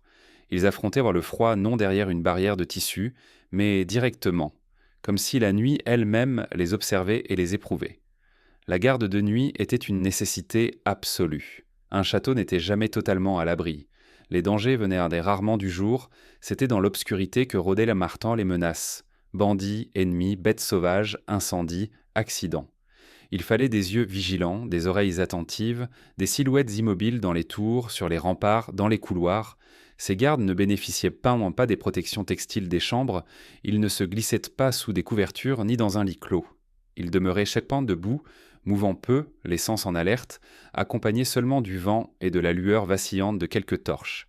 Ils portaient compte des manteaux épais, des capes de laine parfois doublées de peau. Mais même ces vêtements, pourtant conçus pour résister aux hivers les plus rigoureux, ne suffisaient même pas à effacer complètement la morsure du froid. Lorsque l'on reste immobile trop longtemps, même la laine la plus dense finit par laisser passer la sensation glacée. Les doigts, malgré les gants de cuir, perdaient leur agilité. Le souffle devenait un nuage blanc, rythmé par la patience de l'attente. Chaque minute semblait plus longue que la précédente. Le gardien savait que son propre corps deviendrait l'ennemi, que sa chaleur intérieure s'amenuiserait peu à peu si la vigilance se prolongeait trop longtemps. Dans les tours, le froid était encore plus agressif. Le vent frappait les parois avec une insistance presque délibérée. Le garde se tenait près des meurtrières, percevant le moindre mouvement dans l'obscurité extérieure. En contrebas, la cour semblait figée, couverte d'un voile sombre. Les torches, placées aux endroits stratégiques, vacillaient sous les rafales. Le silence était interrompu seulement par le craquement du bois, le souffle du vent ou, parfois très loin, le ululement d'un rapace. Ces sons, dans la nuit froide, prenaient une ampleur étrange, presque inquiétante. Les gardes se remplaçaient régulièrement, mais même un court temps de garde pouvait être éprouvant. Lorsqu'ils revenaient dans les salles intérieures, leurs vêtements exhalaient une odeur de pierre humide et de vent. Leurs joues éteindaient rouges, leurs mains engourdies, leurs jambes lourdes. Ils s'approchaient d'un foyer encore vivant, tendaient les mains vers ces braises, et la chaleur leur semblait presque irréelle après la morsure de l'extérieur. Cette alternance constante entre le froid et la chaleur forgeait une endurance profonde, une compréhension intime de la nuit. Mais tous les gardiens ne surveillaient pas l'extérieur. À l'intérieur du château aussi, certains veillaient. Les couloirs longs et mal éclairés étaient traversés par des silhouettes qui portaient des lampes à huile. Leurs pas résonnaient faiblement, comme si la pierre absorbait leurs mouvements. Ces gardes d'intérieur vérifiaient maintenant que les feux ne s'éteignaient pas, que les portes restaient bien fermées, que personne ne s'aventurait là où il ne fallait pas. Ils écoutaient aussi attentifs pour déceler des sons anormaux. Un bruit de chute, un souffle inhabituel, un fracas de bois, une porte qui grince. Dans ces couloirs, le froid prenait une autre forme. Il n'était pas violent comme sur les remparts. Il était plus subtil, plus insidieux. Il ramait le long des murs, glissait sous les portes, se tapissait dans les recoins. Le garde le ressentait comme une présence diffuse, qui effleurait ses chevilles, ses poignets, son cou. Pour lutter contre cette sensation, on enroulait les vêtements, on superposait les couches, on gardait les lampes près du corps comme une maigre source de chaleur. La solitude pesait également. Alors que la majorité du château dormait, les gardiens restèrent dans un monde entre l'ombre et la veille. Ils voyaient les salles autrement que les autres, désertes, immobiles, presque sacrées. Les tapisseries les prenaient en eux une couleur plus sombre, les meubles projetaient des ombres démesurées. La nuit transformait le château, révélant des détails qu'on ne remarquait jamais le jour. Les gardiens, eux, marchaient dans ce décor métamorphosé comme des spectres familiers. Parfois, un garde s'arrêtait devant une fenêtre. Il observait la cour, les toits, les silhouettes immobiles des tours. Il voyait les étoiles se refléter dans les flaques, la lune éclairait doucement les créneaux. Ces moments de contemplation étaient rares mais précieux. Ils rappelaient que malgré la rudesse de la nuit, le monde continuait à respirer. La beauté froide du paysage donnait du courage. Elle rappelait pourquoi la vigilance était nécessaire. Dans certaines nuits, toutefois, la nature semblait se déchaîner. Le vent hurlait dans les meurtrières, la pluie frappait les tuiles, la neige s'infiltrait sous les portes des tours. Les gardes savaient que ces nuits-là étaient les plus dangereuses. Les bruits se confondaient, les signes d'alerte se mélangeaient, la fatigue devenait un adversaire encore plus redoutable.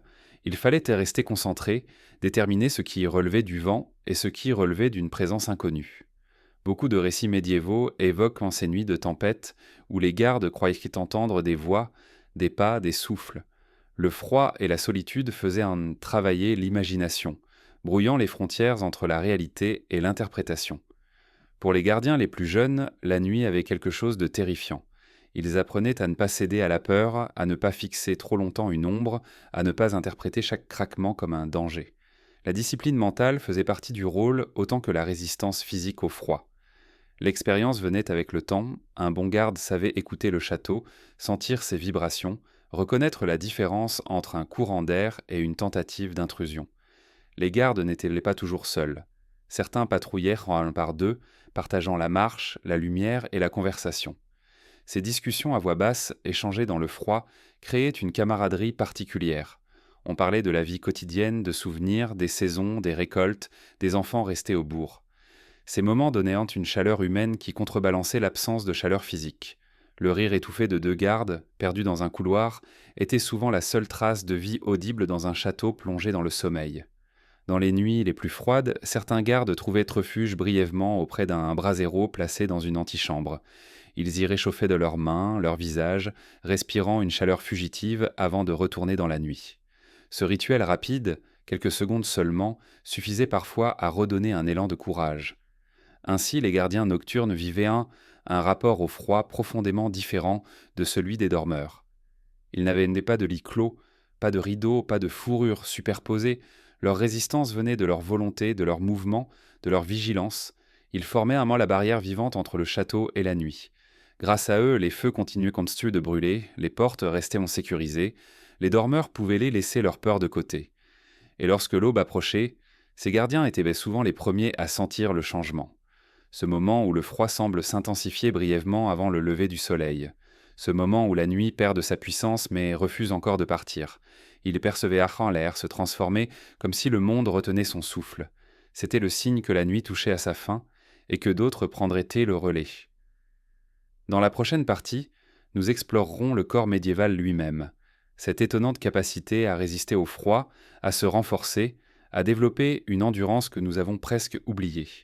Une adaptation quotidienne, silencieuse, qui permettait aux habitants du Moyen-Âge de survivre là où nous ne tiendrions pas quelques heures.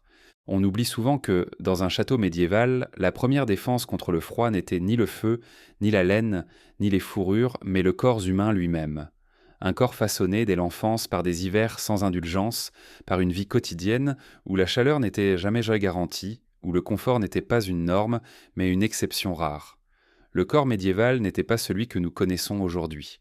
Il savait endurer, s'adapter, résister. Il savait dialoguer avec le froid, non pas pour l'éliminer, mais pour trouver une manière d'exister à ses côtés. Dès les premières années de vie, l'enfant médiéval était exposé à des températures que nous jugerions insupportables. Les habitations, qu'elles soient en pierre ou en bois, n'offraient jamais une chaleur constante. Le corps apprenait donc, dès le départ, à conserver sa chaleur, à ralentir certaines fonctions pour économiser l'énergie, à augmenter la circulation sanguine dans les extrémités lorsque cela était nécessaire. Ce n'était pas un processus conscient, mais une adaptation progressive, presque instinctive. Le corps se forgeait, saison après saison, comme un artisan façonnant un outil destiné à durer. Cette acclimatation se manifestait de multiples manières. La peau, par exemple, devenait plus résistante au froid. Elle se tannait légèrement, tout comme la peau des mains s'adapte aux travaux physiques répétés. Le visage des adultes, rougi par les hivers, témoignait de cette résistance silencieuse. Les joutes des enfants avaient une couleur vive, signe d'un corps qui réagissait avec vigueur aux basses températures. Les habitants des châteaux savaient reconnaître ces marques du froid comme des signes de santé et non de fragilité. Le mode de vie imposait aussi un rapport différent au mouvement. Le froid ne permettait jamais une véritable immobilité. Dans les grandes salles, dans les cuisines, dans les ateliers, tout le monde bougeait en permanence. Les gestes étaient rapides, précis, rythmés. Que ce soit pour remuer une marmite, porter des seaux d'eau, couper du bois, tirer une corde, broder, tailler, réparer, monter ou descendre des escaliers. Le mouvement faisait partie intégrante de la journée. Ce mouvement constant entretenait la chaleur interne. Il empêchait le corps de sombrer dans la léthargie glacée que provoque l'immobilité prolongée. Ainsi, même les tâches les plus simples avaient une dimension thermique. La cuisine, notamment, était un refuge crucial pour beaucoup. Les serviteurs qui y travaillaient bénéficièrent de la chaleur des fours et des marmites. L'air y était plus doux, plus humide, presque agréable. Les personnes qui passaient leur journée près du feu étaient souvent celles qui ressentaient le moins le froid dans les autres pièces, leur corps restant chaud plus longtemps. À l'inverse, les gardes, les artisans travaillant dans les tours ou les écuries, vivaient en compagnie du froid de manière bien plus constante. Leur endurance était encore plus grande, forgée par des saisons entières passées dans un air brusque, parfois mordant. La nourriture jouait également un rôle déterminant dans la tolérance au froid. Les repas étaient souvent riches en calories, non par luxe mais par nécessité. Les potages épais, les viandes rôties, les céréales, les légumes racines nourrissaient les corps de manière durable. La chaleur interne produite par la digestion était une ressource précieuse. On mangeait chaud aussi souvent que possible, même les petits morceaux de nourriture étaient chauffés avant d'être consommés en hiver. Cette habitude renforçait la résistance du corps, le préparant à affronter les nuits longues et glacées. Les boissons, elles aussi, avaient une importance particulière. Les infusions d'herbes, les bouillons, les vins tièdes, parfois mélangés à des épices, réchauffaient l'arrêt profondément. Elles favorisaient la circulation sanguine et aidèrent à maintenir une sensation de chaleur plus longtemps. Le corps médiéval connaissait intuitivement ses besoins et adaptait sa consommation en fonction des saisons. Cette relation entre alimentation et température corporelle était essentielle à la survie dans des environnements où la chaleur externe était rare. Le sommeil lui-même contribuait à cette transformation du corps. Dormir dans une chambre froide, dans un lit clos ou sous des fourrures lourdes renforçait la capacité du corps à produire sa propre chaleur. Les nuits n'étaient pas aussi longues, continues et chaudes qu'aujourd'hui. Les réveils nocturnes étaient moins fréquents.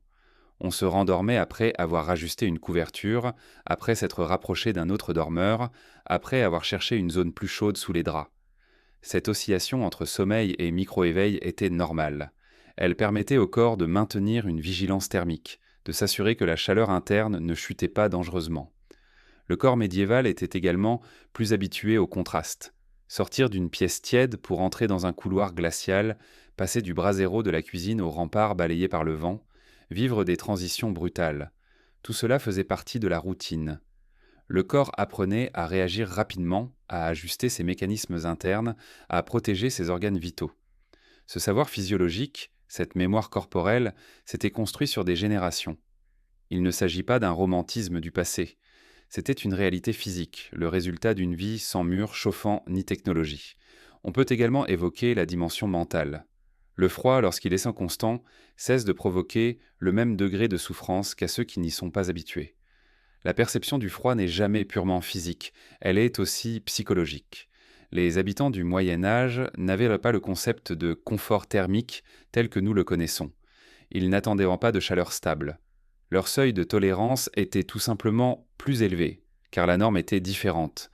Là où nous frissonnons dès que la température descend légèrement, eux considéraient un peu le froid comme faisant partie du paysage normal de la vie. Le travail, la croyance, la structure sociale, tout contribuait à cet état d'esprit. Les journées étaient remplies, intenses, éprouvantes. Le froid, même s'il était présent, ne s'imposait jamais comme une obsession. La survie dépendait de tant d'autres choses, la nourriture, la sécurité, la gestion des récoltes, les maladies, que le froid devenait presque secondaire, un paramètre constant mais gérable. Il existait aussi une relation culturelle au froid. Le feu, la lumière, la chaleur étaient souvent associés à des symboles religieux, des rites, des méditations. Les habitants des châteaux pouvaient apercevoir le froid comme une épreuve, un passage dans une condition inhérente à la vie terrestre. Les récits, les chants, les prières intégraient en cette réalité. Le froid avait parfois une dimension morale ou spirituelle, comme un élément que l'on apprend à accepter. Enfin, malgré toutes ces adaptations, le corps médiéval restait fragile. Le froid pouvait provoquer des maladies, aggraver la faiblesse, rendre les blessures plus dangereuses. Mais cette fragilité ne contredisait pas la résistance. Elle rappelait simplement que vivre avec le froid nécessitait une vigilance constante, une harmonie entre le corps, les matériaux, l'habitat et la communauté. Ainsi, le corps médiéval n'était pas mystérieusement plus fort que le nôtre. Il était simplement façonné par un monde où le froid n'était jamais un invité mais un résident permanent. Cette adaptation, aujourd'hui presque inconcevable, montre à quel point les habitants du Moyen Âge vivèrent en symbiose avec leur environnement, survivant grâce à une endurance née autant de la nécessité que de la répétition quotidienne. Dans la prochaine partie, nous entrerons dans ces heures étranges qui précèdent l'aube, ces moments où le froid semble prendre un dernier souffle avant de laisser place à la lumière, révélant un château figé par la nuit, mais prêt à renaître. Il existe un moment singulier dans chaque nuit médiévale, un seuil fragile entre l'obscurité totale et le retour de la lumière. Ce moment presque imperceptible à nos yeux modernes, mais profondément ressenti par ceux qui vivaient dans des châteaux de pierre, était celui où le froid atteignait son point culminant. Avant l'aube, dans ces heures où même les flammes paraissent hésiter, le froid semblait prendre une ampleur nouvelle, comme si la nuit rassemblait ses dernières forces avant de céder la place au jour. C'était une respiration lente, glaciale, qui enveloppait chaque salle, chaque couloir, chaque lit clos. Dans ces dernières heures, le château semblait retenir son souffle. Le silence devenait plus profond encore que durant le cœur de la nuit. Les feux dont la chaleur animait les pièces perdaient progressivement leur vigueur. Les braises se recroquevillaient, devenant de petites constellations rouges noyées dans un lit de cendres. La lumière, autrefois vibrante, se réduisait à des lueurs tremblotantes qui ne parvenaient plus à repousser l'obscurité du sol. À ce moment, le froid s'emparait de l'espace avec une autorité tranquille, presque majestueuse. Dans les chambres, les dormeurs, même enfouis sous des couches de laine et de fourrure, ressentaient cette intensification. Beaucoup se réveillaient brièvement, non pas pleinement conscients, mais sensibles à cette variation subtile. Ils remuaient légèrement, cherchant une zone plus chaude sous les couvertures, se rapprochant d'un autre corps endormi. Le sommeil médiéval, moins linéaire que le nôtre, se pliait à ses rythmes naturels. Les micro-éveils étaient en terrain normaux, presque attendus. Le corps s'ajustait constamment à la température ambiante, comme s'il participait lui-même à la lutte silencieuse contre la nuit. Dans les lits au clos, cette variation se percevait autrement. L'espace intérieur, bien que protégé, était néanmoins influencé par les changements extérieurs. Le bois, sensible à la température, devenait plus froid au toucher. L'air, moins renouvelé, se densifiait légèrement. Les panneaux qui formaient dans la caisse du lit vibraient parfois très faiblement lorsque le vent redoublait. Mais malgré cela, le lit clos restait un refuge efficace, une bulle où la chaleur survivait, même affaiblie. Pour ceux qui dormaient dans des lits ouverts, le contraste était plus brutal. Les rideaux, même épais, laissaient passer un souffle glacé chaque fois qu'ils bougeaient un. Une petite brèche dans le tissu suffisait à créer une sensation de froid intense qui se glissait le long du dos ou des jambes. Les dormeurs s'en enveloppaient de nouveau, ajustaient l'anxiété les couvertures, mais la sensation persistait. C'était le moment où les tissus révélaient un peu leurs limites, où seuls les matériaux les plus denses, laine foulonnée, sécrin, fourrures épaisses, gardaient véritablement leur efficacité. Dans les couloirs, ce froid pré-aube prenait une autre dimension. Le sol de pierre, saturé d'humidité, semblait dégager une fraîcheur particulièrement pénétrante. Les torches, dont la flamme diminuait au fil des heures, projetaient des ombres longues et instables. Les couloirs devenaient des tunnels glacés, où chaque pas résonnait avec une intensité étrange. Ceux qui devaient s'y aventurer, gardes, serviteurs ou veilleuses, sentaient immédiatement l'air mordant envelopper leurs jambes et leurs mains. Les gardes sur les remparts connaissaient mieux que quiconque cette période de la nuit. Pour eux, les heures avant l'aube étaient un combat direct contre l'engourdissement. Le vent se renforçait parfois, comme pour tester leur résistance. Les doigts, même protégés par des gants, perdaient leur agilité. La cape de laine, déjà lourde, devenait plus rigide, saturée de froid. Les gardiens marchaient alors lentement d'un bout à l'autre du parapet, non par insouciance, mais pour obliger leur corps à refuser l'immobilité. Ils frappaient à leurs mains, contractaient les muscles, soufflaient dans leurs paumes pour retrouver, ne serait-ce qu'un semblant de chaleur. Dans les salles communes, le froid se déposait comme une brume invisible. Les tables, les bancs, les coffres prenaient une température presque glaciale. Le métal des chandeliers capturait le froid au point d'être inconfortable au toucher. Les tapisseries, qui adoucissaient tant l'air des jours précédents, semblaient alourdies ainsi dit par une humidité froide qui leur retirait une partie de leur efficacité isolante. Même les odeurs se modifiaient et celles du bois, de la laine, des cendres devenaient plus nettes, plus âpres. À l'écurie, l'atmosphère était différente. Les chevaux regroupés formaient entre eux une masse de chaleur vivante. Leur souffle produisait des nuages de vapeur qui s'élevaient comme de petites fumées. Les animaux, plus que les humains, se partageaient naturellement leur chaleur. Leur corps était une source de chaleur brute, constante. Les palefreniers calais qui y travaillaient aux premières heures du jour connaissaient ce refuge particulier, cette manière dont les chevaux éclipsaient la rudesse du froid ambiant. Dans les cuisines, les premiers à se lever commençaient à préparer le feu du matin. Ces heures étaient cruciales. Allumer un feu dans l'air gelé demandait une patience extraordinaire. Le bois, humide, résistait. Les braises de la veille étaient parfois éteintes, laissant le serviteur face à des cendres froides qu'il fallait réchauffer lentement. Le moindre mouvement, le moindre souffle était accompagné d'un frisson. Pourtant, c'est dans ces moments que renaissait la chaleur du château. Le premier feu devait impérativement tenir, car c'était lui qui réchaufferait non seulement la cuisine, mais aussi les braises bottrantes que l'on transporterait ensuite dans d'autres pièces. Les habitants les plus sensibles, les enfants, les personnes âgées, ressentaient particulièrement ces heures pré-aube. Leur corps, moins robuste, supportait difficilement la chute de température. Les familles en prenaient en soin en les gardant plus longtemps au lit, en empilant davantage de couvertures sur eux. Dans les familles nobles, les nourrices étaient souvent chargées de veiller sur les plus jeunes durant ce moment critique, ajoutant ou retirant des textiles selon la nécessité. Il y avait aussi une dimension psychologique à cette période. Beaucoup de récits médiévaux évoquent ce moment comme un temps de vulnérabilité. L'esprit encore engourdi par le sommeil, le corps surpris par le froid, la lumière absente, tout contribuait à une sensation de fragilité. C'est pourquoi certaines prières matinales commençaient avant même le lever du soleil. On cherchait une force intérieure pour traverser cette transition brutale entre la nuit et le jour. Pourtant, il y avait une beauté particulière dans ces heures glaciales.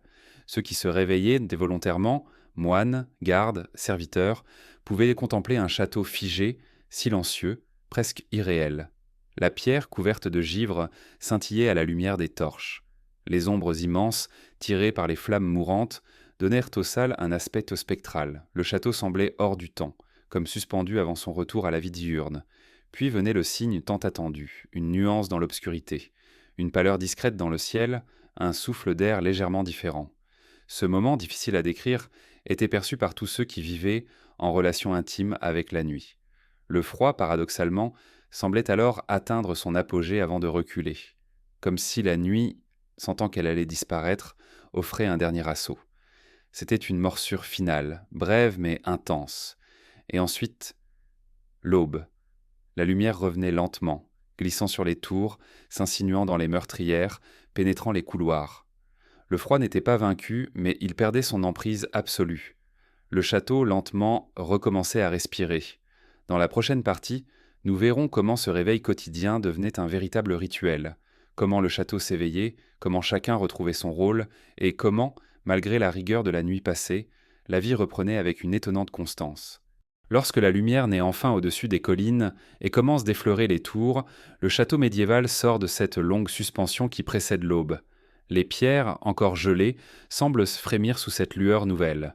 La nuit n'a pas complètement relâché son emprise, mais elle faiblit, s'effiloche lentement, comme une ombre qui n'a plus la force de rester. La vie, elle, recommence son cycle, discrète d'abord, presque hésitante, puis de plus en plus affirmée.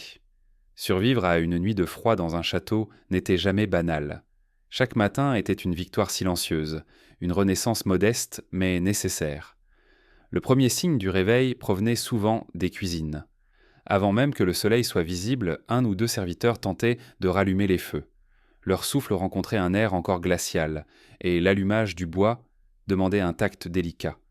Le bois humide refusait parfois de s'embraser rapidement. Les étincelles mouraient sans éclat. Mais l'habitude affinait les gestes et peu à peu, une flamme s'installait, timide mais prometteuse. Le feu crépitait doucement, et avec lui, une chaleur fragile commençait à se répandre. Ce premier feu était plus qu'un geste de routine. Il était le pivot entre deux mondes, celui de la nuit glacée et celui de la vie active qui s'annonçait. Les odeurs de fumée se mêlaient à celles des céréales qu'on préparait, du pain que l'on réveillait dans les braises, des herbes qu'on écrasait entre les doigts. Ces parfums, dans le froid du matin, avaient quelque chose de rassurant. Ils rappelaient que la nourriture, la chaleur, la communauté étaient encore là. Bientôt, d'autres serviteurs rejoignaient la cuisine, frottant leurs mains engourdies, soufflant dans leurs paumes, échangeant des mots encore enveloppés de sommeil. Leurs silhouettes se reflétaient dans la lumière tremblotante des flammes, créant un balai discret mais vital. Dans les chambres, le réveil était plus lent. Les dormeurs demeuraient encore dissimulés dans leurs lits clos, dans leurs cocons de laine et de fourrure. Les plus jeunes surtout peinaient à quitter la chaleur accumulée durant la nuit. On entendait parfois un faible murmure, le froissement d'une couverture, un soupir étouffé. Le moment de sortir du lit était une épreuve quotidienne. Le froid de la pierre et de l'air extérieur s'infiltrait dans le moindre interstice dès que l'on entr'ouvrait les rideaux ou les panneaux. Le contraste avec la chaleur du lit était brutal, comme si le monde entier rappelait que la survie nécessitait toujours un effort. Les habitants du château s'enveloppaient alors de vêtements chauds, parfois encore légèrement tièdes s'ils avaient endormi sous les couvertures. Ils enfilaient les chausses et les tuniques avec une rapidité acquise, évitant ainsi de laisser la fraîcheur pénétrer trop profondément dans le corps. On entendait le claquement des tissus, le froissement des capes, le bruit du cuir que l'on attachait. Souvent, on se penchait vers un brasero ou une bougie pour se réchauffer les doigts, juste assez pour retrouver la mobilité nécessaire au geste du matin. Dans les tours, les gardes qui avaient à affronter la nuit terminaient en leur veille. Ils descendaient encore lentement les escaliers en colimaçon, les jambes encore lourdes, le visage rougi par le vent. Leur souffle restait visible, mais leurs yeux, eux, exprimèrent un soulagement discret. Leur nuit avait été longue, ponctuée de vigilance et de solitude, mais elle était enfin terminée. Leurs pas résonnaient dans les couloirs encore vides, et lorsqu'ils croisaient un serviteur déjà éveillé, un simple signe de tête suffisait à dire qu'ils avaient accompli leur tâche. Les animaux du château participaient eux aussi au réveil. Les chevaux, sentant l'agitation humaine, commençaient à piaffer dans les écuries. Ils secouaient leurs crinières, créant des nuages de vapeur autour d'eux. Leur chaleur animale réchauffait légèrement l'air ambiant, et les palefreniers, habitués à cette atmosphère vivante, trouvaient là un refuge temporaire avant de retourner au froid extérieur. Les chiens, souvent assignés à la garde ou à la chasse, s'étiraient près des portes, suivant les pas de leur maître. Dans la cour intérieure, la lumière révélait peu à peu les traces de la nuit. Le givre recouvrait les pierres, dessinant des motifs délicats, presque artistiques. Les herbes, lorsqu'il y en avait, étaient en rigide, blanches, figées. Les seaux d'eau pouvaient être pris dans une mince couche de glace, qu'il fallait casser d'un geste sec avant de commencer les tâches du matin. Le château, sous cette apparence immobile, retrouvait pourtant son souffle dès que les premiers pas résonnèrent sur les dalles. Pour les nobles, le réveil était plus ritualisé. On attendait souvent qu'un serviteur allume un feu dans leur chambre ou réchauffe leurs vêtements. Les demeures plus riches bénéficiaient de chambres plus isolées, mais même là, la pierre conservait une froideur persistante. Le rituel du matin consistait à se lever lentement, à enfiler une robe de chambre de laine ou de velours doublé, à se tenir un instant près de la cheminée qui commençait tout juste à reprendre vie. Les gestes étaient gracieux mais prudents, comme si le froid pouvait briser la douceur du mouvement. Dans les salles communes, les premiers échauffements de la journée commençaient. Les enfants, lorsqu'ils en avaient l'autorisation, couraient pour chasser la fraîcheur de leurs membres. Les adultes discutaient des tâches du jour, évaluaient l'état du château après la nuit, décidaient des travaux à mener. Le froid n'était jamais oublié, toujours présent dans les décisions. Quelles portes garder fermées, quelles fenêtres ouvrir brièvement pour renouveler l'air, quels corridors resteront inutilisés jusqu'à ce que la chaleur se répande un peu. Le château entier semblait sortir d'un état de semi-hibernation. Les activités reprenaient avec une douceur particulière. Rien n'était brusque, rien n'était violent. La transition entre nuit et jour était un glissement, comme si l'édifice lui-même apprenait à respirer de nouveau. Le froid ne disparaissait pas. Il reculait simplement, laissant aux habitants un répit avant de revenir au crépuscule. Cette renaissance quotidienne révélait une vérité simple mais fondamentale. Survivre à une nuit médiévale était un acte collectif. Ce n'était jamais la conséquence d'un seul facteur, mais le résultat d'un équilibre fragile entre le corps, les matériaux, le feu, les gestes, les habitudes, les savoir-faire. Chaque matin, les habitants du château prenaient conscience de cette alliance silencieuse. Ils savaient que la nuit suivante imposerait les mêmes défis, les mêmes précautions, les mêmes stratégies. Et pourtant, malgré la rigueur du froid, malgré l'inconfort, malgré les réveils difficiles, il y avait dans ce cycle une beauté particulière. Chaque jour était une victoire sur la nuit. Chaque aube était une promesse de lumière et de chaleur fugitive. Chaque respiration glacée rappelait la puissance brute de la nature, mais aussi la résilience de ceux qui vivaient au cœur de ces forteresses de pierre. Ainsi s'éveillait un château médiéval. lentement, prudemment, mais avec la certitude tranquille que, malgré l'hiver et malgré la nuit, la vie continuerait. Chaque matin était un recommencement, une affirmation silencieuse que le froid pouvait être affronté, habité, apprivoisé, jamais vaincu, mais toujours dompté par la ténacité humaine.